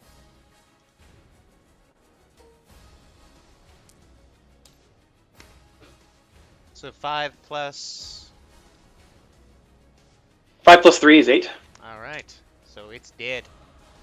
And because he dies and I'm close enough to it, this card goes back to my hand instead of going into my recycle. Okay. And that will be my turn. Okay, whoever's next, go next. I will go next. I'm gonna go 1, 2, 3, and I am in range of the big boy, of the statue. I think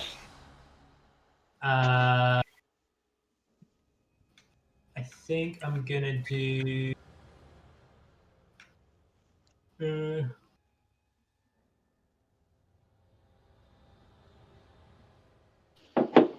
Yeah, I think I'm gonna do Duel of wills as my swift. And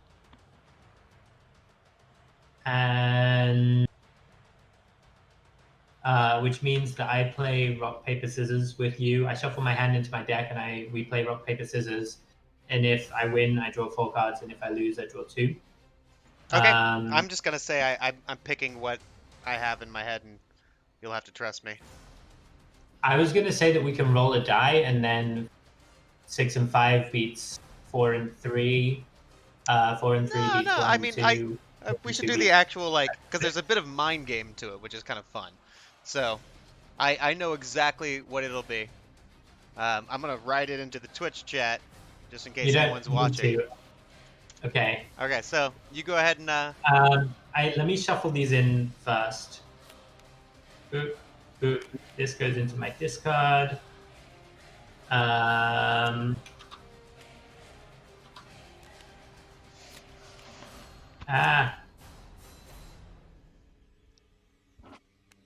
goes in there, that goes in there. We pick up the whole thing, do a shuffle, and then I flip this one over. Which is Final Days. And did we rule that Final Days only happens when it's in my hand or not? When you draw it. So if it's on top of your hand, yeah. Okay. You just see it coming is all. And then I'm going to tell you which one I had. Yeah, we're good. Tell me. Scissors. You win. I had paper. Great. So I draw this. Who? I draw this. And when I draw this card, I immediately draw 2 cards and roll a d6. Okay. So that's going to be... So that's 1 card that I've drawn. These are the 2 cards that I draw from Final Days. Wait. Roll 2d6. Okay. So this is going to be 1... Great. Which doesn't do anything. So I draw 3 more cards after these 2. 1. I'm just going to trust. I have no idea what you're doing over there. I'm just going to trust that 2. you know what you're doing over there. 3. Doing something. And then I put this. This is what it's like playing card games with me. I put this there. Okay, cool. That was my Swift. I am going to immediately play Orphans, which is with which is with Alphonse. Yes. So that still works. I get an extra Swift. My plan is to, and this goes to you, I believe. Yeah. Oh, that reminds me. I should have given Clark my other. So my plan is to, now that I have the extra Swift, is to attack the big person, the statue, with getting rid of their, with ignoring defense. I think that's it. I also have Inspire, which might be good for you if you wanted to add some stuff to your.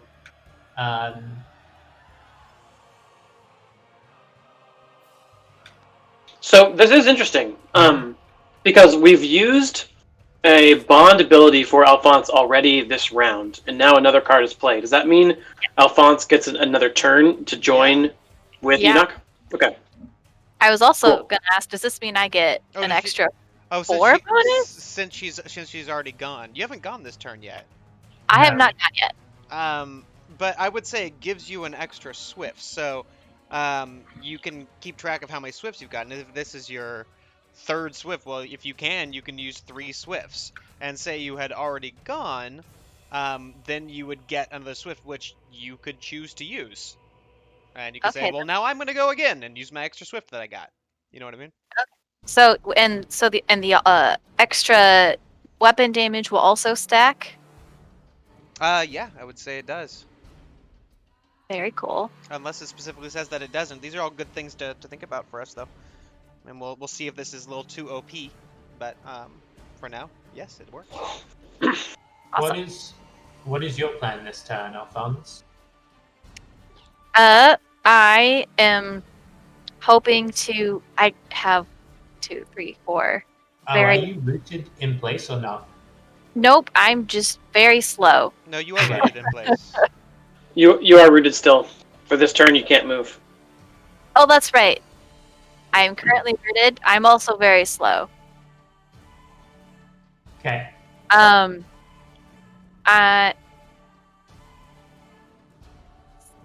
The only thing I can do is use a ranged attack on the one that's closest to me, on the end of this bridge here.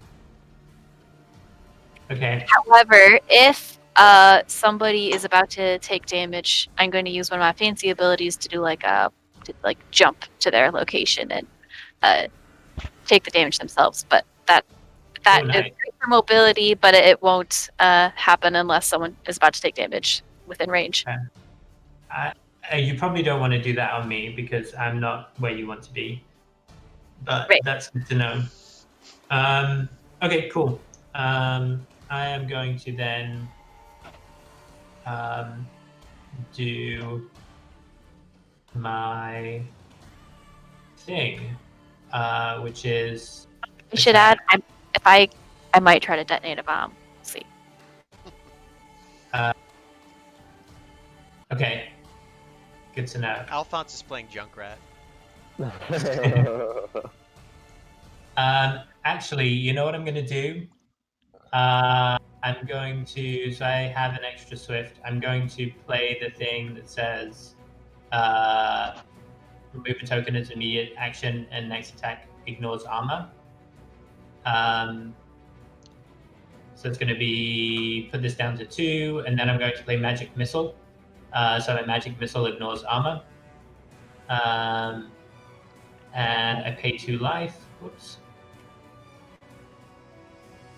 This is in play at the moment. I pay 2 life. And it deals 1d6 plus the number, and it ignores damage and deals 1d6 plus the number of cards in my hand across up to 3 enemies. So that's going to be 3. So 3 plus 2, great. So it's only going to be 5, unfortunately. 5 damage to how many people? Up to 3. Yeah,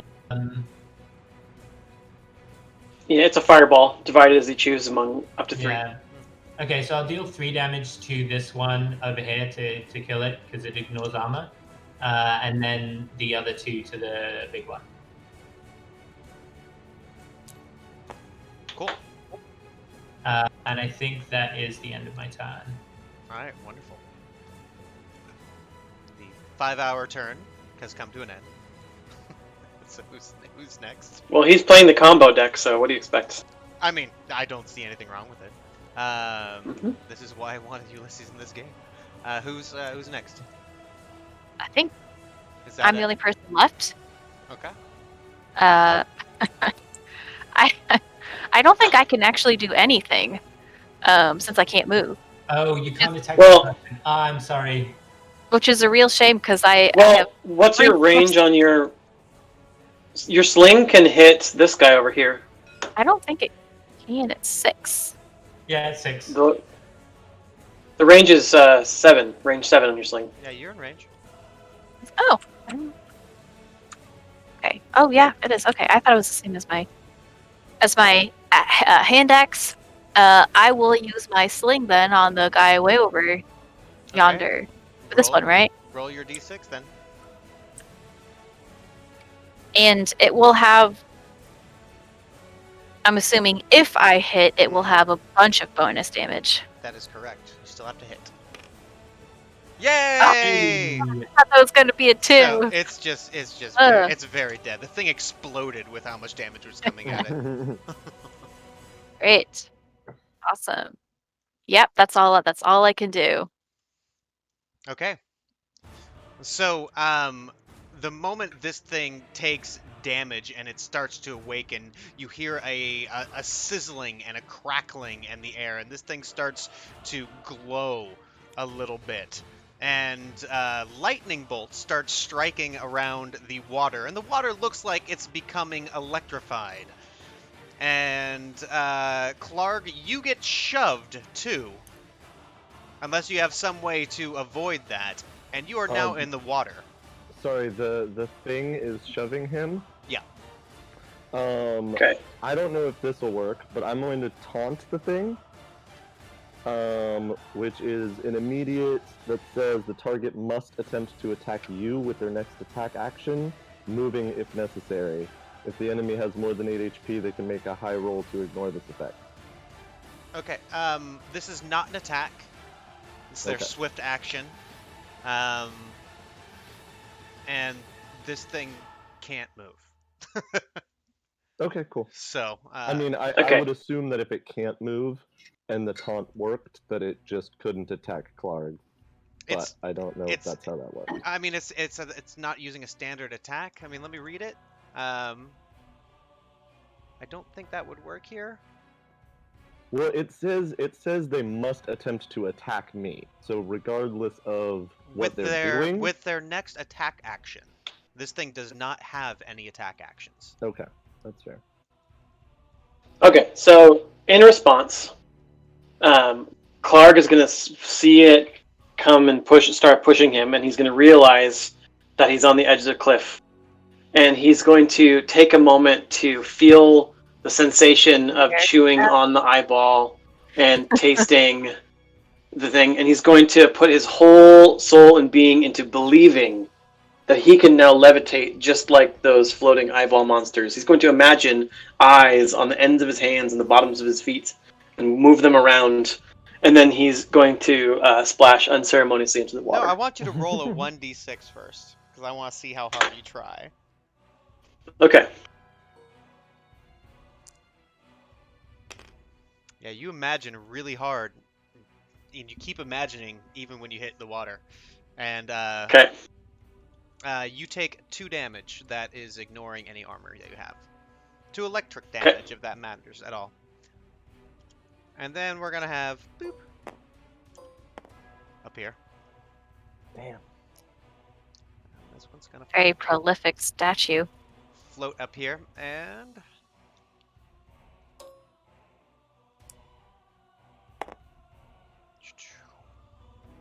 it's gonna be a black ray coming at you, Enoch Root, and it's gonna do 3 damage unless you can do something to avoid it.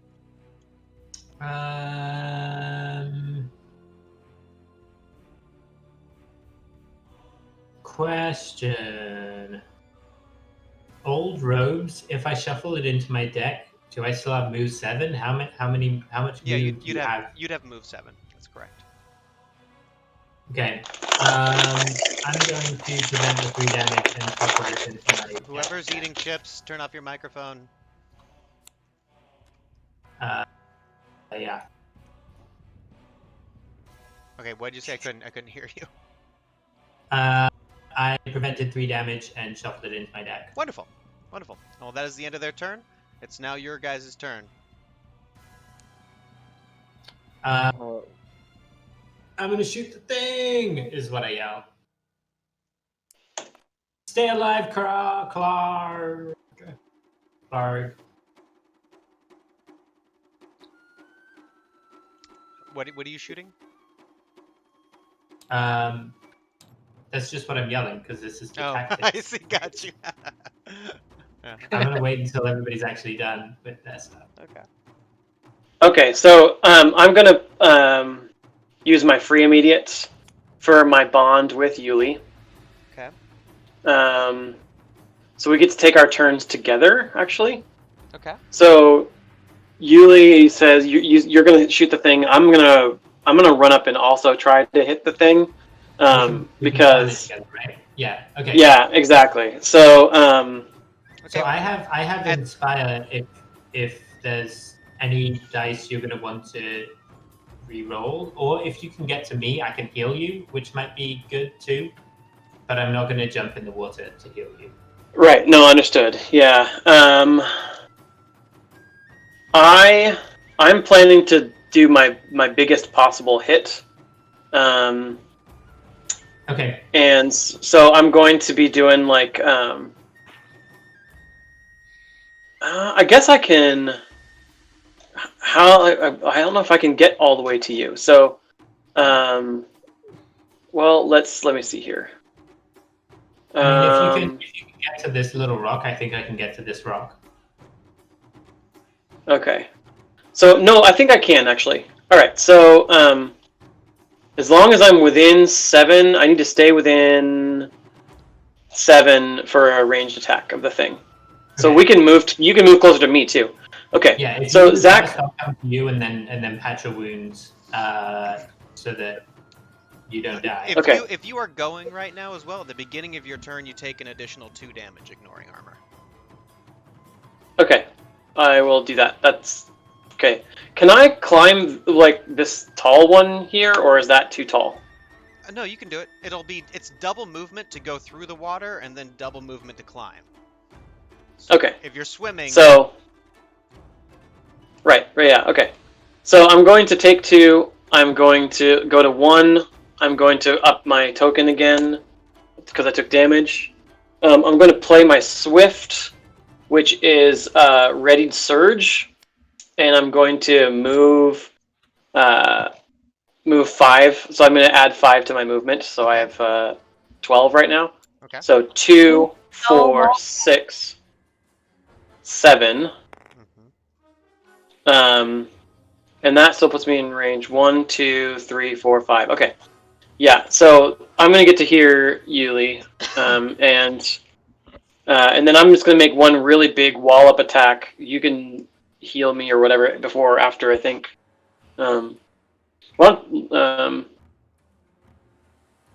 Yeah. So, do we take our turn together, or do we just plan our turns and then take them separately? no, this card says we take the turn together. Okay. Question for DM: if I go across this bit here, does that what's the thing there? I would just count that as regular movement. You're just jumping across it. It's such a small gap. You don't need to make any check.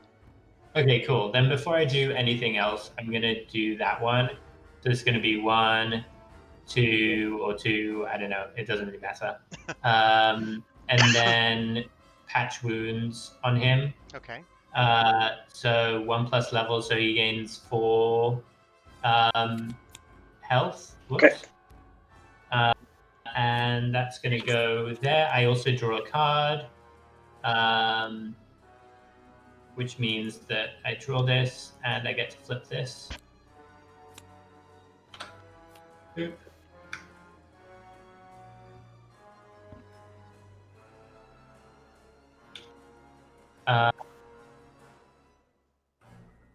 Interesting.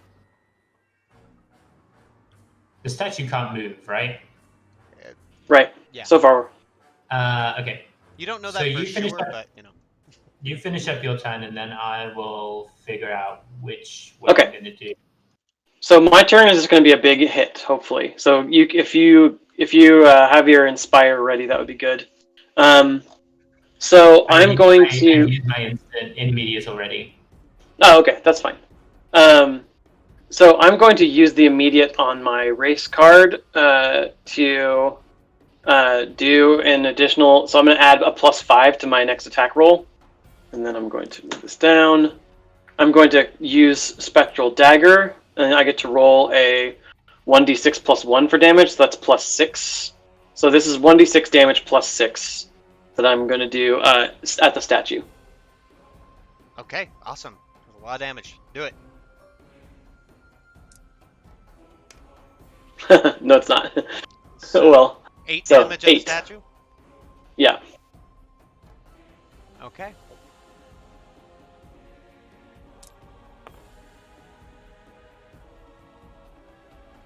And then, let's see here. I have 7 of 12 movement, so I have 5 left. I think I'm gonna 1, 2, 3, 4, 5, and try to get out of the range of the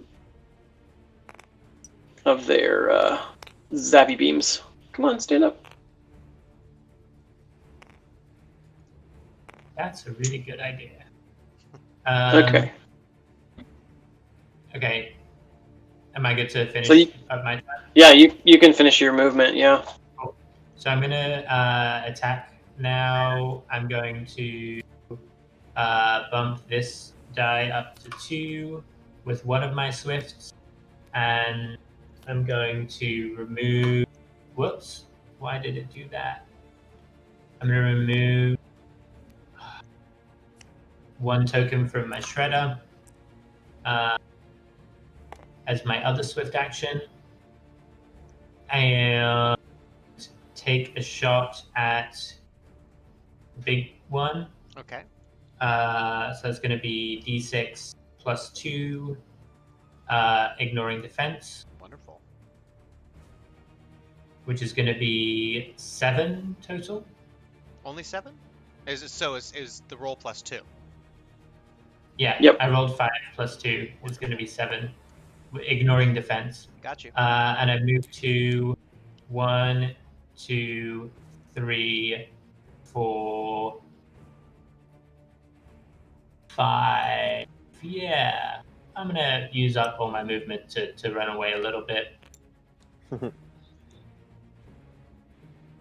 Yeah, we'll see. If I was there, I'm actually gonna go. Yeah. Adjust my plan there. Okay, cool. So Yuli, you need before you draw your card at the end of your turn, I think you need to shuffle this one into your deck. I do. All right. Okay. Who's going next?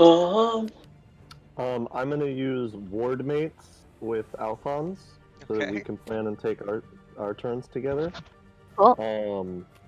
And you can either heal yourself or an adjacent ally by 2. It doesn't say when, but I'm assuming as soon as your turn starts. Or Yeah, I mean, be when you play the card. immediately. Yeah. Okay, so you've taken a couple of hits, and we're not adjacent to anybody but each other, so let's just heal each other too. Hey Zach, for this round, Yuli and I have both used immediates, so we don't have the tokens right now. Okay. No, just keep track of it. And you can move this turn, Alphonse? Yes, I can. Cool. So are you planning on going up into the fray, or I back? was planning on moving up towards it and planting a bomb right in the middle of all of them, just because they're so closer together right now. I would say do that first, because that way my spider won't get hit by your bomb, and my spider's gonna have to move in there to make its attack. Okay. Well, I am. This. I'm a little confused by how I should count right on this square right here with the board and the grid doesn't quite line up. Oh, it's fine. 2. You're 2 right here. So Basically. 3, 4. Okay, that's fine. I will place my bomb right here in the middle of everybody, Nice. and I'm going to use my immediate to detonate it. Please, Okay. God, not be a 1. Okay, I don't know why I rolled 2. I do not know why. Okay, well, let's just roll 1 more again, because I don't want to have to choose between those 2. 3.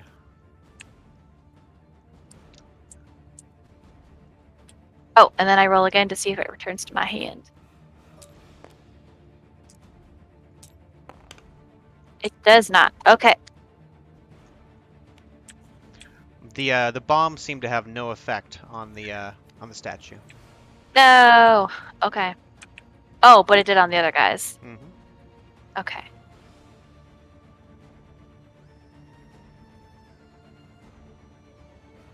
Yeah. I think that's all I could do. If you want to send your spider in now. Yeah, cool. It is going to, protect you by going right in front of you, hopefully serving as some sort of cover maybe from my rays, but we'll see if that works. And it's going to attack the statue for 2 damage, ignoring armor.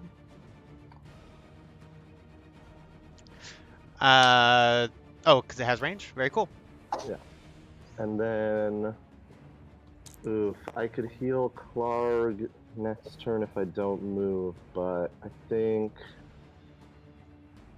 it makes more sense to be in a position where I can attack. So I'm going to move here so that I'm 6 away from the statue. 1, 2, 3, 4, 5. Oh, I can do 1 back, so I'll do 1 back from that.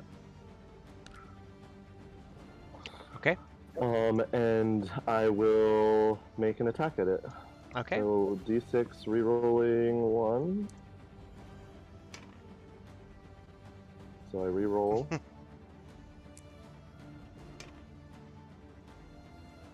That's 5 with my short bow. Got it. And that is my turn.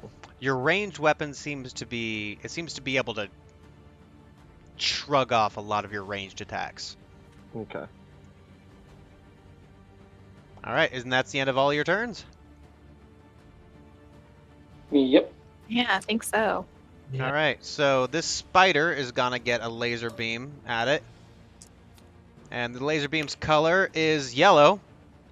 Which, so Ethan, if you'd like to roll a d6 for your spider. Yep. And your spider shrugs off the effect. Then we have a laser beam that's going... This guy's going to move up here. And the laser beam is going to be coming at you, Ethan. Sure. And the color is going to be yellow. Which you don't really care if you get stuck in a spot. So, but, yep, you are stuck. You cannot move next turn. Excellent. And You shall not pass! and then Alphonse, you have a laser beam coming at you, and the color is purple. So you need to roll a d6.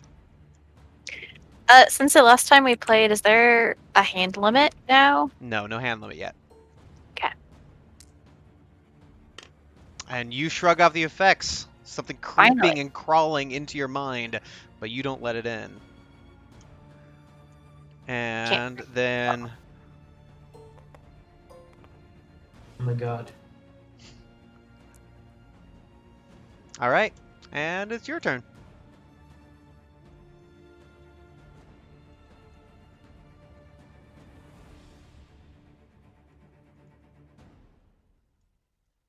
Whoever's going Okay. first, go first. Okay, I'll jump on going first, I guess, if that's cool with everybody.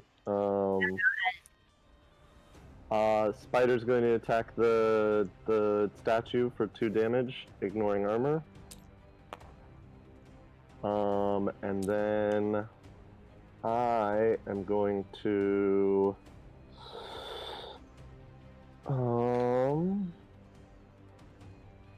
oh wait, that's the wrong thing for me to look at.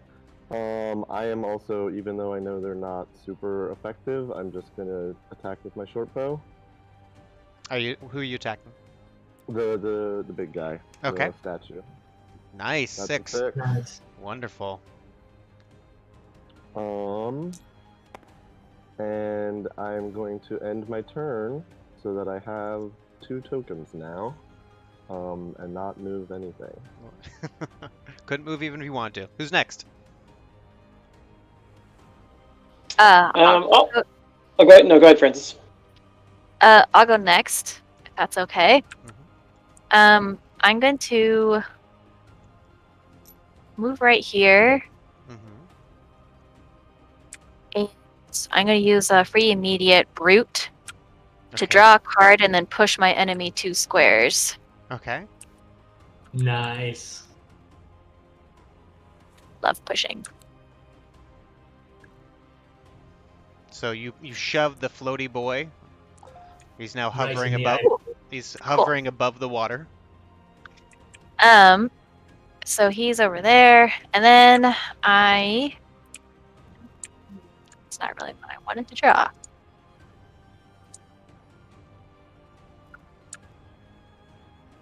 I didn't think much further ahead than that. That's okay.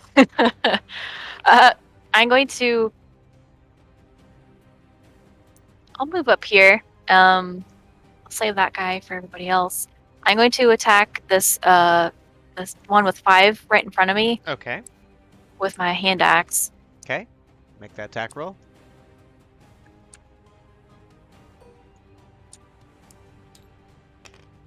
Wow. Oof. Okay. You swipe so- at it and it's able to dodge out of your way. I think I still have a swift. I do. Was your I brute don't- not a swift? Free immediate. It was free immediate. Oh, yeah. awesome. Cool. I guess that means I still have an immediate too. Yes, I'm actually it gonna does. do that. I think the only shoving I can do would be to shove this 3. I'm guessing because I can't shove the 5 into the statue. Yeah, you cannot. Can I shove this one right here then? You sure can. Okay. If That's what I'll something you can do. Then I'm gonna put a token on here, Okay. and that's my turn. Okay. That Okay, leaves I'm you- going Go ahead. to run 1, 2, 3, 4. I'm going to put a token on my elfish thing. And I'm going to shoot my shot. The statue. Okay. Nothing. I'm not going to, do, that's it. That's what I'm going to do. Are you feeling okay?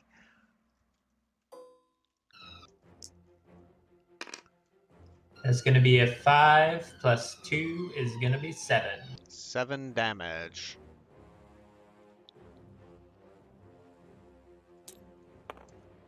And then I'm going to give lessons in how not to be seen by coming back. Okay. Wonderful. And so, Clark, it's your turn. Okay. Is there anything that we can see? Like, is the statue being affected? Does it look like it's crumbling or weaker or anything? It looks pretty messed up right now. It looks like it's you know Okay. about to fall apart. Okay, so I'm gonna go 1, 2, 3, 4 to here, and then I'm going to use my Swift Mm-hmm. to use my racial ability. I'll pay a life and draw a card. Let's see what I got. Okay, and then I will use my immediate so that my next attack is a +5. And we're hoping to roll high. What immediate is that? It's on my it's on my orc card. If anybody has Inspire up, this would be great, but we'll see what happens.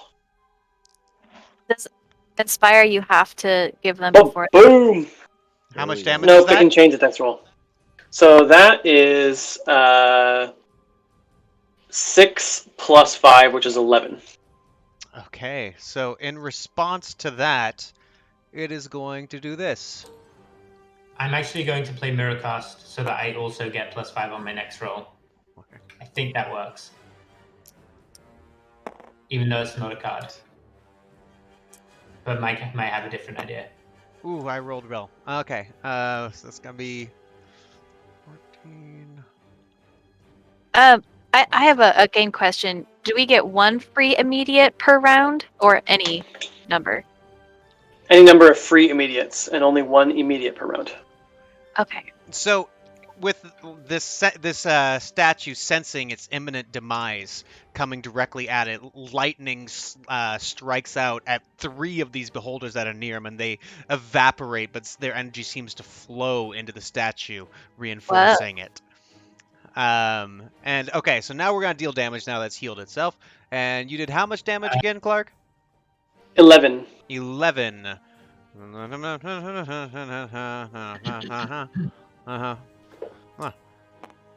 Yeah. Cool. Okay. Wow. Zack, Yes. so mirror cast. Uh-huh.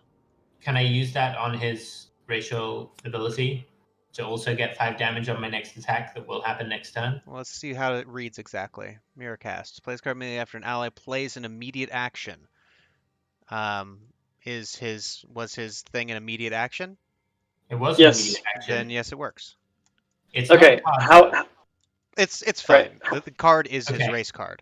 And it says, oh, the card is his race card, because then that's different than because it says his immediate says your next attack deals additional damage equal to the number of tokens on this card. Remove a token from this card. Hold on. Yeah, Let me so- read it. So here's what I think. Here's what I think happens. You can totally use, like, essentially you're playing my immediate from this card. Because mine removed a token, it would check the number on it when yours fires off. So you'll probably only get a +4. It happens Unless... before, though, I think.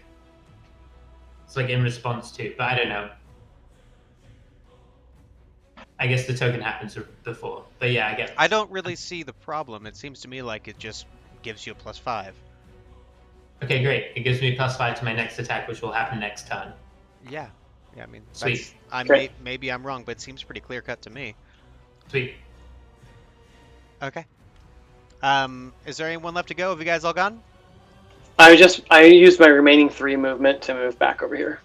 Okay. So now these guys are gonna go. And first off, you are going to get shoved to Alphonse, which puts you back there, unless you can resist that in some way. It's not an attack, is it? No, it's not an attack. Yeah. And boop, boop.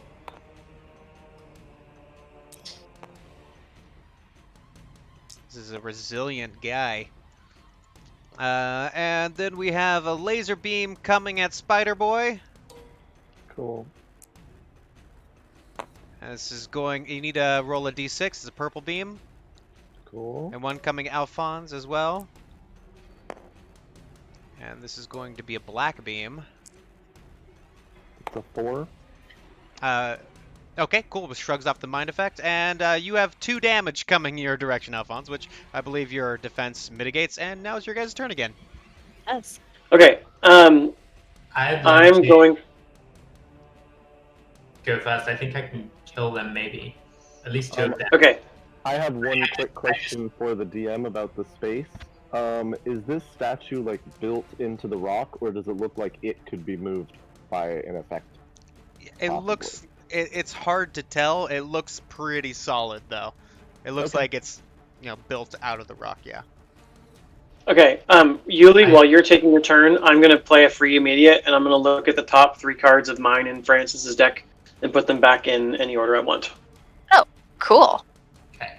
I'm going to go 1, 2, 3, 4 to here, which puts me with these 2 lined up. Boop and boop. Mm-hmm. I'm going to use my Swift. I'm going to use my Swift to... Whoops. How do I... Okay, there we go. I'm going to use my Swift to remove tokens from the elf and deal additional damage for the tokens removed. And because I'm removing 3 or more tokens, my next ranged weapon attack pierces up to 3 enemies in a line. So that goes over there. And then I will also remove the last of the Shredder tokens Okay. as an immediate, so that it ignores damage. It ignores defense. Mm-hmm. And then I will make a super-powered... I'll make a super-powered longbow shot with that. Okay. At the... Where is it? These 2. Okay. Make that attack roll. So that's going to be plus 3, 5. There's going to be plus 9. Okay. I love it. Jesus, dude. And it ignores defense. Okay, fire it up. Do it. So that's going to be 14, ignoring defense. All right, so your thing pierces through this thing, and the beholder just explodes, and then the arrow pierces this golem right in the center of its chest, and all the lightning that was striking the water around you seems to coalesce as this thing implodes upon itself, and it explodes and vaporizes the rest of the beholders as well. Nice. Oh, yeah. Cool. Nice. That was ridiculous. Well done. Well done. Good job. Good job.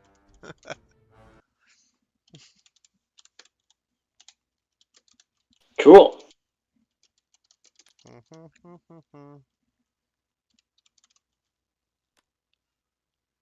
I'm going to go, I don't know why you all were shocked by that.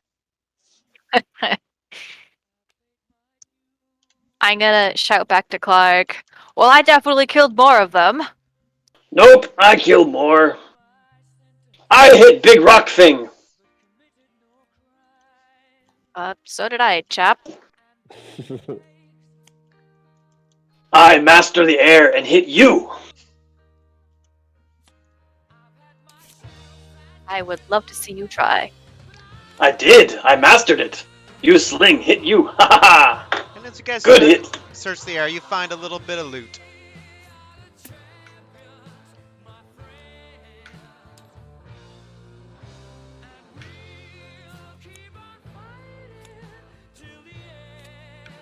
I would love that battle axe if May I take a bronze coins? Sure. I'll take. Can I have the surge crystal? I would take that. Can you move your hand so I can see what the surge crystal does? You can just alt on it, and it'll show you. Melee attack. Yeah, I'm not going to melee attack very often.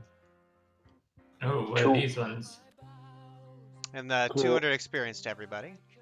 I leveled up. And I'm actually gonna give everyone an additional 100 experience because you guys did really well with the whole trying the new turn thing, and y'all did really awesome there. So everyone take 300 experience. Okay, where do I get that? How do I track that? He's gonna give you some cards. The cards are everyone take a 200 and everyone take a 100. Okay, I'm just gonna give it right back because I have 300 in my box. So I'm gonna cash in 600 to go to the 4th level. Okay, cool. What Wait, how much? It takes 600 to go to 4th level? Yeah. Okay, great. I'm going to do that too. Okay, so everyone give me your 600 experience. Just place it in front of your mat and I'll take it. And tell me what deck you want. Magic, please. Oh, it's on here. Hold on, I'm gonna read some martial cards really quick before I decide. Warden, Rogue. Marshall is what I've been doing. Yeah. So that's Origin. What color is Marshall? Marshall's yellow, okay.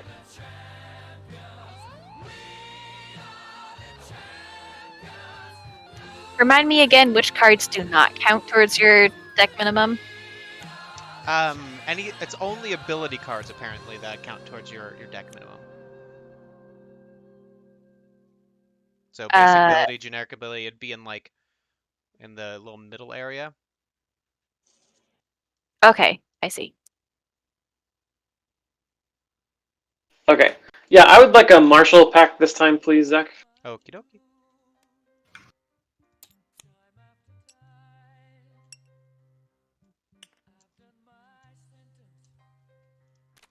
Minimum is 16. Okay. I'm only seeing 300 experience here in front of you, though, Clark. Yeah, because I didn't take the 300 that you offered for the battle today. Oh. So you just want me to clean this up? Okay, fine. Whatever.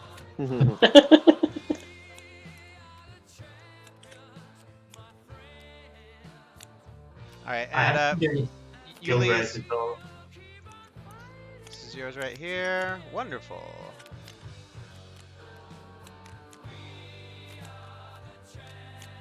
And there should be 5 in the booster pack, right? Yes. Plus the skill growth. Yes. Oh, I have been doing skill growth. Maybe. I don't know. Did I give you your deck, Yuli? Did what? Did I give you your Sage deck? I don't remember. No, I did. Oh, you just took it. What? Yeah, no, you gave it to me. Yeah, sorry. The booster Okay. pack, not the deck. Yeah. Okay, cool.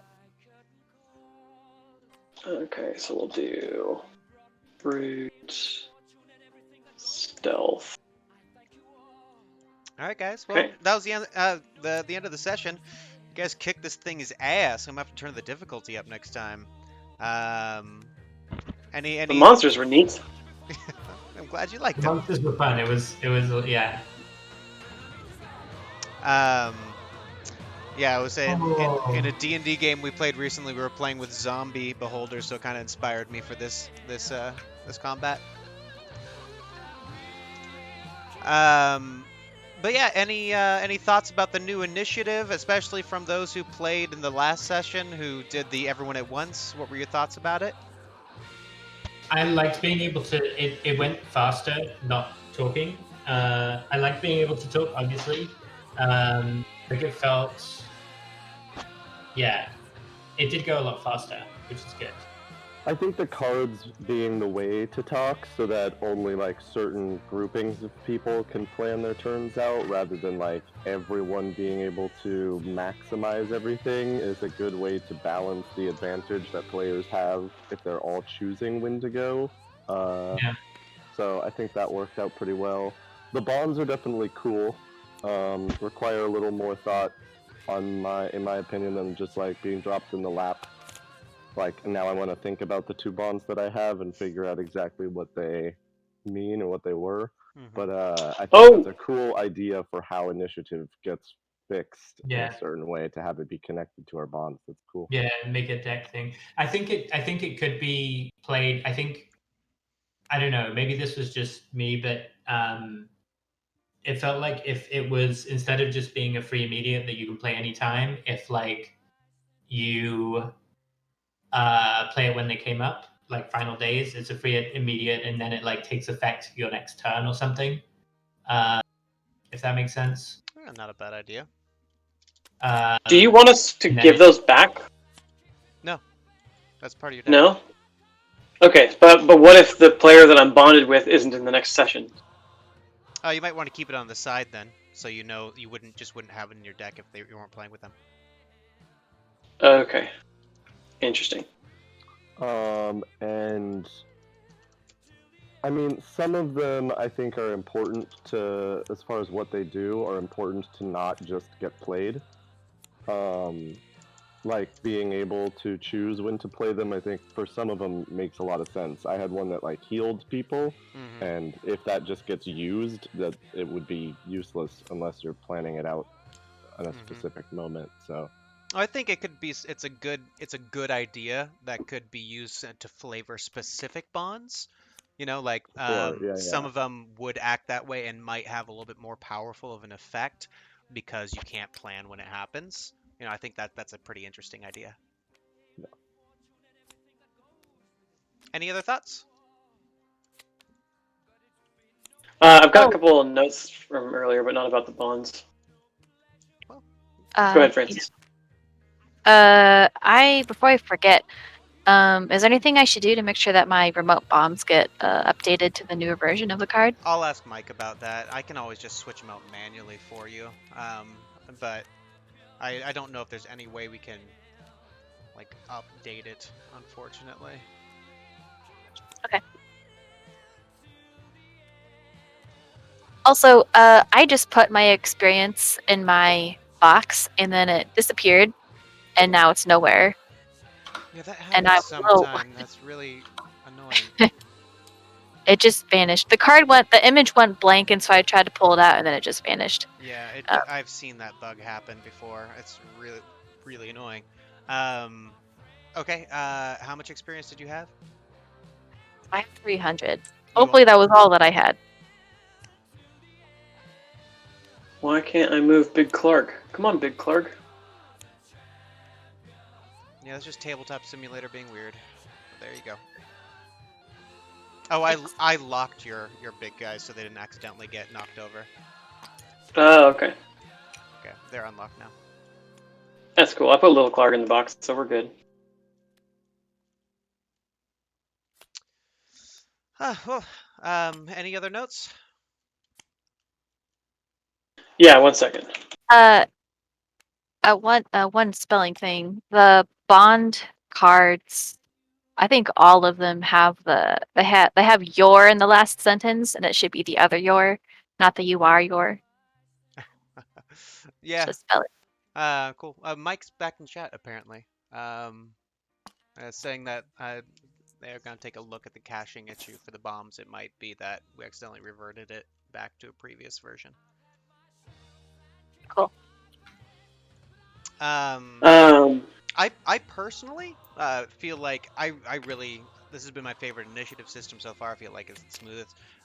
One thing I would change is, with the exception of the initial table talking, I would have, if we're going to be doing the bonds, that people aren't allowed to talk at all in between rounds unless they play one of those bonds. I think that would make things a little bit smoother. It feels a little redundant to have the bond cards to be able to plan your attack when people can just talk at the beginning of the rounds anyways. That's my thought. Gotcha. Yeah, that makes sense. Yeah, I think. Go ahead. Good. Lol. I would, if you have thought specifically on what he said, you should go, because mine's slightly tangential. So go first. I was just gonna say that it does feel a little bit redundant. It also feels a little bit confusing, especially without having like an actual timer for 20 seconds. In such, I feel like also calling out the initiative is a little bit more confusing, or maybe messy is the word I'm looking for anyway. Not that that's a bad thing, but just that when you have multiple messy things, like, okay, you can talk at the beginning, but only for so much time, and you're also calling out your initiative, multiple messy things is a little more confusing. Yeah. That being said, I do like the idea of us being able to decide who goes first. Do you think you would like it better if it was something that was determined at the beginning of combat and just maintained that way and didn't switch and be on per round? No, I do mean specifically, I like us being able to determine who goes first and changing our mind each round. Okay. I like it too. Like, tactically, that just you can do so much more with that. Yeah. What I was gonna say is, if we can't talk or communicate or thing, and like, or less, there's no table talking or no strategy kind of thing, then what I think is missing from like a realistic feeling or these kind of things is leadership. Like, there's no squad leader or captain who is like able to give us orders for us to work as a unit tactically. Like, maybe it's because we don't have enough experience playing with each other or playing with the game that we would just know, like, oh, like, it's best if the two of us go over here and do this thing or not. But it's like, it's weird to be like, without the talking thing, like, it's weird to like try to work together with somebody without being able to communicate at all. I feel like I would rather like receive orders, like, Clark, go hit that thing or whatever. I think you might be a unique personality in that regard, though, Colin. Oh, really? I feel like okay. Most people would probably be annoyed if like they weren't able to choose what to do with their character. You know what I mean? Like, if there was like, sure, in military, it definitely makes a lot more sense to have a commander than have everyone choose what they're gonna do. But if in a game setting, I think if you had someone whose job was to be the captain to tell you what to do, people would feel like their agency was taken away. Gotcha. All right. Yeah, I guess maybe I am unique. Go ahead. I feel like that role would come into play and like would develop if like we were routinely playing with each other over and over again, you know, like that we would eventually kind of figure out who that person was. It's a little different when the makeup of the group is different a lot of the time. Like, changes every game. So we're like, but like, you know, I have a little bit more of an idea of what you guys do now, and where to put myself. And I think being able to discuss that, or like what we would have seen the styles of our fighting be at the beginning of the game, works pretty well. But Yeah, there is something weird about playing a game and having a concept of the game be no talking. Like, it just feels a little bit odd. Yeah. Especially for new players who are going to want to do it, or that, like, if this is designed for people who aren't seasoned role players or a mix, then it's going to be like either everybody's new and they're going to want to talk because that's what people naturally want to do, or if it's a mix of people, then you might have people asking questions about tactics. I don't know. Yeah, Mike's chimed in and is saying, I said a few things over the past bit, but I want to interrupt you guys. Saying maybe we scrap the 20 seconds of talk time and just say each player can say 6 seconds worth of things on their turn. Then you said, I think we need a minimum of 6 seconds of talk time for each player on their turn. Then they said the 20 seconds at the top is designed to simulate the chaos of everyone saying things at roughly the same time, and the fact that sometimes you say things but then things change. Yeah. I think there's very, very valid points to be said for all of it. Ulysses, your point of, or maybe it was Ethan, I'm sorry, your point of people naturally wanting to talk, especially if they're new, is very, very valid. And so what if it was DM discretion all the time? Like, the DM has the discretion to set the amount of table talk that they're comfortable with based on the group they have, and it's not like written into specific player rules, you know? Because yeah, I mean that's definitely an option. I think having the suggested rules be something might be what needs to happen. But I really like the idea of bonds and these cards that are like something you play for a bonus and to be able to talk for a second. I feel like that's a pretty elegant solution. That might actually alleviate new hold on. players. Sorry.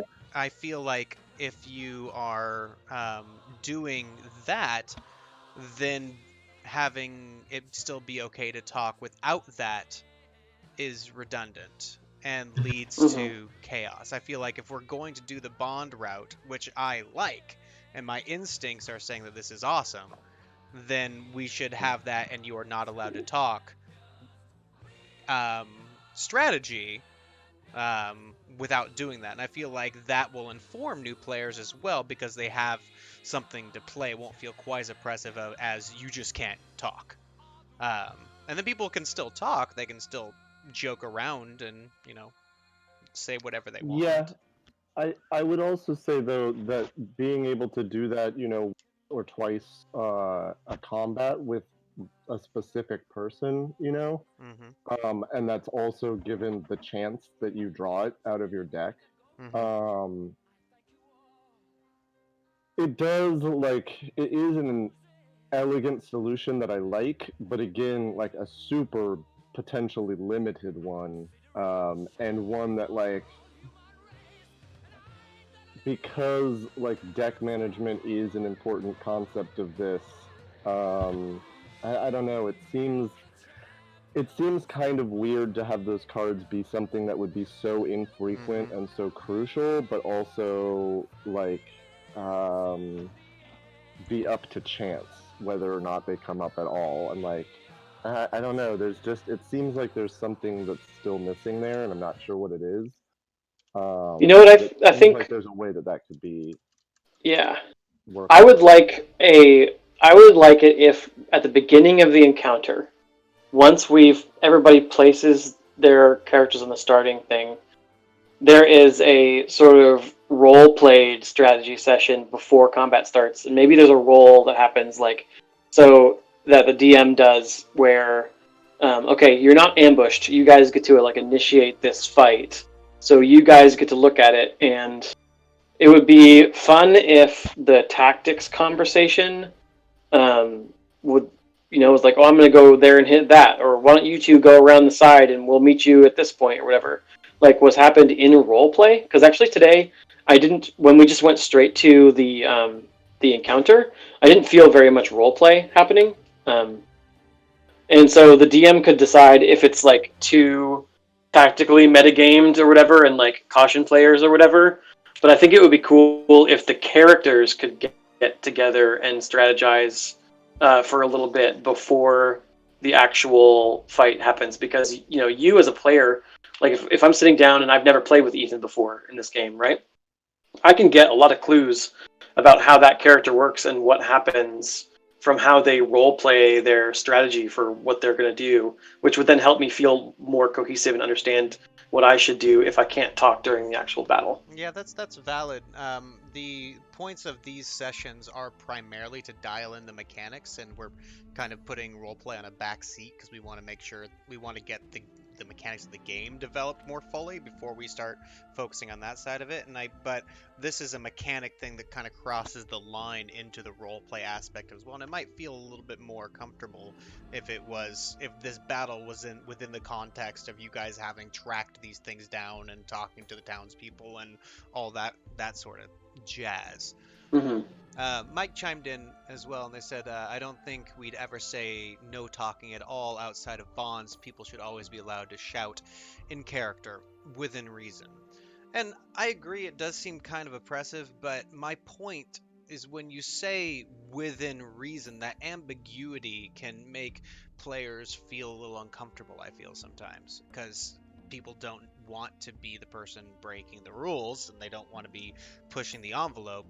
And then they are going to like, well, is this within reason? Is this within reason? Which can get into kind of a best intentions, rules lawyering situation, which can, just make things difficult. And Mike just responded, yep, within reason can have guidelines of about 6 seconds. About 6 seconds, you could, it's just, it doesn't feel great to me to have that, but I understand the logic behind it. I'm totally willing to try a couple different ones. Go ahead. The about 6 seconds on your term thing is one thing that in my D&D groups we utilize a lot, and our DM is, reasonably flexible and also reasonably strict about it. And I personally like that system, probably just because I'm really used to it by now. But I feel like it is sufficiently limiting and sufficiently not limiting. We usually keep it to like about 1 sentence is what you can say. And then that's just our DM's discretion. That personally works well for me. Yeah, I don't know if it conflicts necessarily with the bond cards, because the bond cards still have the powerful thing of being able to take your turns at the same time, bouncing back and forth between each other's abilities. Like, they're still very useful. Right. Describing what I'm going to do while, using a bond card is absolutely not something I could do when I shout 1 sentence in about 6 seconds. At least not the way that I have played Dungeons and Dragons in the past. Yeah, I see your point. To me, those feel very different. The other thing I wanted to ask about is I would be curious how you would also fit in not tactical discussions, but more like playful things. For example, what Clark and Alphonse were doing a couple sessions ago, where they were like shouting stuff about their rivalry back and forth all the time. It was actually a lot of talking, but it was not tactical, and I would definitely want there still be to be room for that sort of roleplay. Yeah, that's also a very valid point. If you limit it, people will feel limited about having interactions like that. It's a sticky situation. Mike's saying bonds should give unlimited roleplay opportunity. Yeah, I agree. I've got to head out. Okay. There was a lot of them playing. Yeah. Make sure you save your deck, and thank you so much for joining once again. Yeah, I actually have to leave too, but it was a real pleasure playing with all you guys. It was a lot of fun, yeah. Can't wait. I miss you, Ethan. Miss you too, man. Sorry we didn't get roleplay in on this one, but maybe next time as we approach, we can do like a 5 or 10 minute little bout. As you can tell, it's hard for me to keep roleplay out of it, even when we're just trying to jam combat. So I love it. It's so rewarding to play with you. Yeah, maybe I should just invite you to my Mad Mage game that we do casually, so you could jump in on that game. Yeah. I have two other little things that are not related to the combat thing specifically that I would like to give as feedback if there's still time for that. Yeah, sure. I don't have a My time. notebook just cleared. So the card, I've got a bunch of cards that say discard on them, and so does that mean they go straight to recycle? It seems weird, like that it doesn't just say recycle them as a thing, like put them in the use recycle as a verb for that. Yeah, I think just because discard is like less letters, it takes up less real estate on the card. But I see your point. Gotcha. At least the wording on that, since we're talking about like what is confusing wording and those kind of things, like it just seems like if we have a recycle zone, then it's simpler to just tell the player to recycle the card. And also, I was looking in the handbook, and there's nothing in the handbook about corruption mechanics and how corruption works. That's in the Dungeon Master's Guide. Okay, but I have a card that needs me to track stuff about corruption in my deck. That says I need to check with my total corruption, and then I add corruption for certain things that happen. And questions that I had as I was looking at deciding if I wanted to play the card in the middle of the encounter were things like, okay, so how do I remember? Okay, so I think I have 2 corruption cards in my deck, and I do this. So if I add a corruption, does that carry over forever? Is it just for this encounter? Like basically, I as a player just wanted to learn how the mechanics of corruption work in regards to encounters, so that I would know if I wanted to play I didn't play the card, even though it might have been like powerful, because I was so unsure about the mechanic of it, because there was nothing for me to read about how it worked. Which card are you talking about specifically? Let me search my library. Let's see here. I need to find... Got my whole deck all packed up here. Was it a corruption card or one of your rogue cards? Yes, it was a corruption card. Yeah. And actually, I think it might just be kind of a confusing card. So yeah, looking at it might be a good idea. What is the name of it? Let's see here. I'm looking for it. My deck box is all packed up in a certain way, so that I'm just gonna pull everything back out. Okay.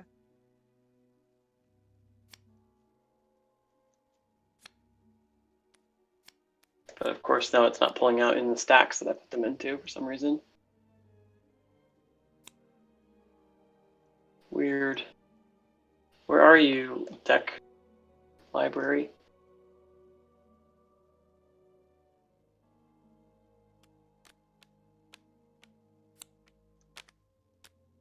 Where's my deck? There it is. Okay. Search. I'm gonna search this one. And okay, it's called Obsidian Spider, and it's got some a couple of confusing things on it. It says this card starts in play, but that's like buried down the bottom of it, so I'm not sure if I'm supposed to draw it or it always is in play. Yeah, that should just start on your board. Okay, that is like feels like totally burying the lead the way that's written there. So I didn't know that I was supposed to that this wasn't supposed to be in my deck at all. Like there's nothing that says that. Because when it's on top says Swift stays in play, I assumed that it was a Swift action that I drew and utilized that then stayed in play after I was, instead of going to my recycle. Yeah, afterwards or going back to my hand. Is like, for some reason, if this ends up in your hand somehow, that's how you get it back out. But I think like having like starts in play, comma Swift, comma stays in play might be better, but that might be confusing too. Yeah. And so then if my help, so this doesn't do anything until I get down to whatever my corruption is, but it's also hard and weird to track corruption right now. Because there's like this card and then there's another card just randomly in my deck. Yeah, we might want to have like blank corruption cards too, so you can more easily keep track of it, like we have for the experience cards. Yeah, exactly. And then, so if I, at the end of each combat, if I do 1d6 and I roll a 1, gain a corruption, is that like a global forever corruption on my soul? Yep. Is it just, yeah, okay. So yeah, all this stuff, like, because I, as a player, can't see any of the rules for these, I don't understand how any of this works. Mm-hmm. That's my feedback mostly. Yeah, gotcha. On this one. Yeah, I think that's kind of whether we're trying to keep that as to not give away the game, because this is part of the story as well, at least in the module that we were running of Omakai, which is where the Subsidian Spider is from. Because like we don't even say like it as a mechanics, like when you're talking to Death, and Death is saying, "Give me a piece of your soul," and that piece of your soul, and mechanically, is corruption. So I think Right. we just need to decide what we want the players to know, and if we don't want the players to know Right. about it, then we might want to rewrite it something. But Mike said Well, it could be tracked, like the skills card that we've got over here that tracks skills over the course of games, and it just pluses and minuses. Oh yeah. If one of those lines was corruption and it just stayed forever as a thing that's tracked across, I don't need to necessarily know that as much about it, as long as I have a place to track it there or something. Yeah. But yeah, this yeah. Anyway, I guess I find this card very confusing. So Mike, what you're saying is that they would gain an additional corruption card, not they just have another thing of corruption, I think is what Mike is chiming in here about. Okay. So like literally, you have to deal me a random new card off of the corruption deck each time I roll a 1 in combat, like forever now. So I haven't been playing this character correctly at all. Okay. Yeah. Mike's saying I will pick something messed up for you. Okay. Yep, that makes sense. That's fine. Okay. Yeah. All right, so this has to be with my stuff like my armor and things, and just start and play. That makes that okay. Yeah. Yep. Yeah. The wording of that, like this starts in play, being in the like near the end of the paragraph, is very confusing. Mike's saying you should roll a few times now to get corrupted. Okay. I don't think I don't think you need to. But I mean, you already have a few corruption cards, don't you? I have 2. I have this one and another one in my deck. Yeah, because you died once and then I've died twice. Oh, you died twice? Oh no, I died once, and then you pulled me into that realm, even though I wasn't dead one time. Yeah, well, you had the spider jump on you. That was how you got the Yeah, no, he. Oh, that's right. He hasn't been rolling because he hasn't used this card. Yeah, because I didn't understand it. I'm sorry. That's my fault, I guess. No, it's not your fault. Very cool. Very cool. Is there anything else? Any other questions? I don't know. Like, it's still fun. Like, I don't know if you passed on my feedback from the other channel. Oh, we definitely have. Or not. Yeah, I've been writing up little things every session, and we've been having pretty in-depth conversations about them. Just about the fact that everybody wants more sessions and wants to play this game more. Like, no, I didn't pass that on to Mike. Yeah. I have a Facebook thread where people are badgering me to run more sessions, so that's it's a good sign if your game testers are begging. Your game testers are begging for more sessions of the game. So it is true. It is true. It is true. Okay, so I'll take this out of my deck. Okay. Francis, you still with us? Do you have any last comments? I think I said all that I got. Okie dokie. Well, thank you for playtesting this game and for being awesome, my friends. It was enjoyable, as usual. We'll probably get another one together for you guys next weekend. Cool. I liked the randomized laser colors. That's pretty neat. I'm glad you liked that. Cool, guys. Well, I'm gonna pack up and save stuff and turn off the stream. But thank you for joining. Goodbye, everybody. Thank you. Goodbye.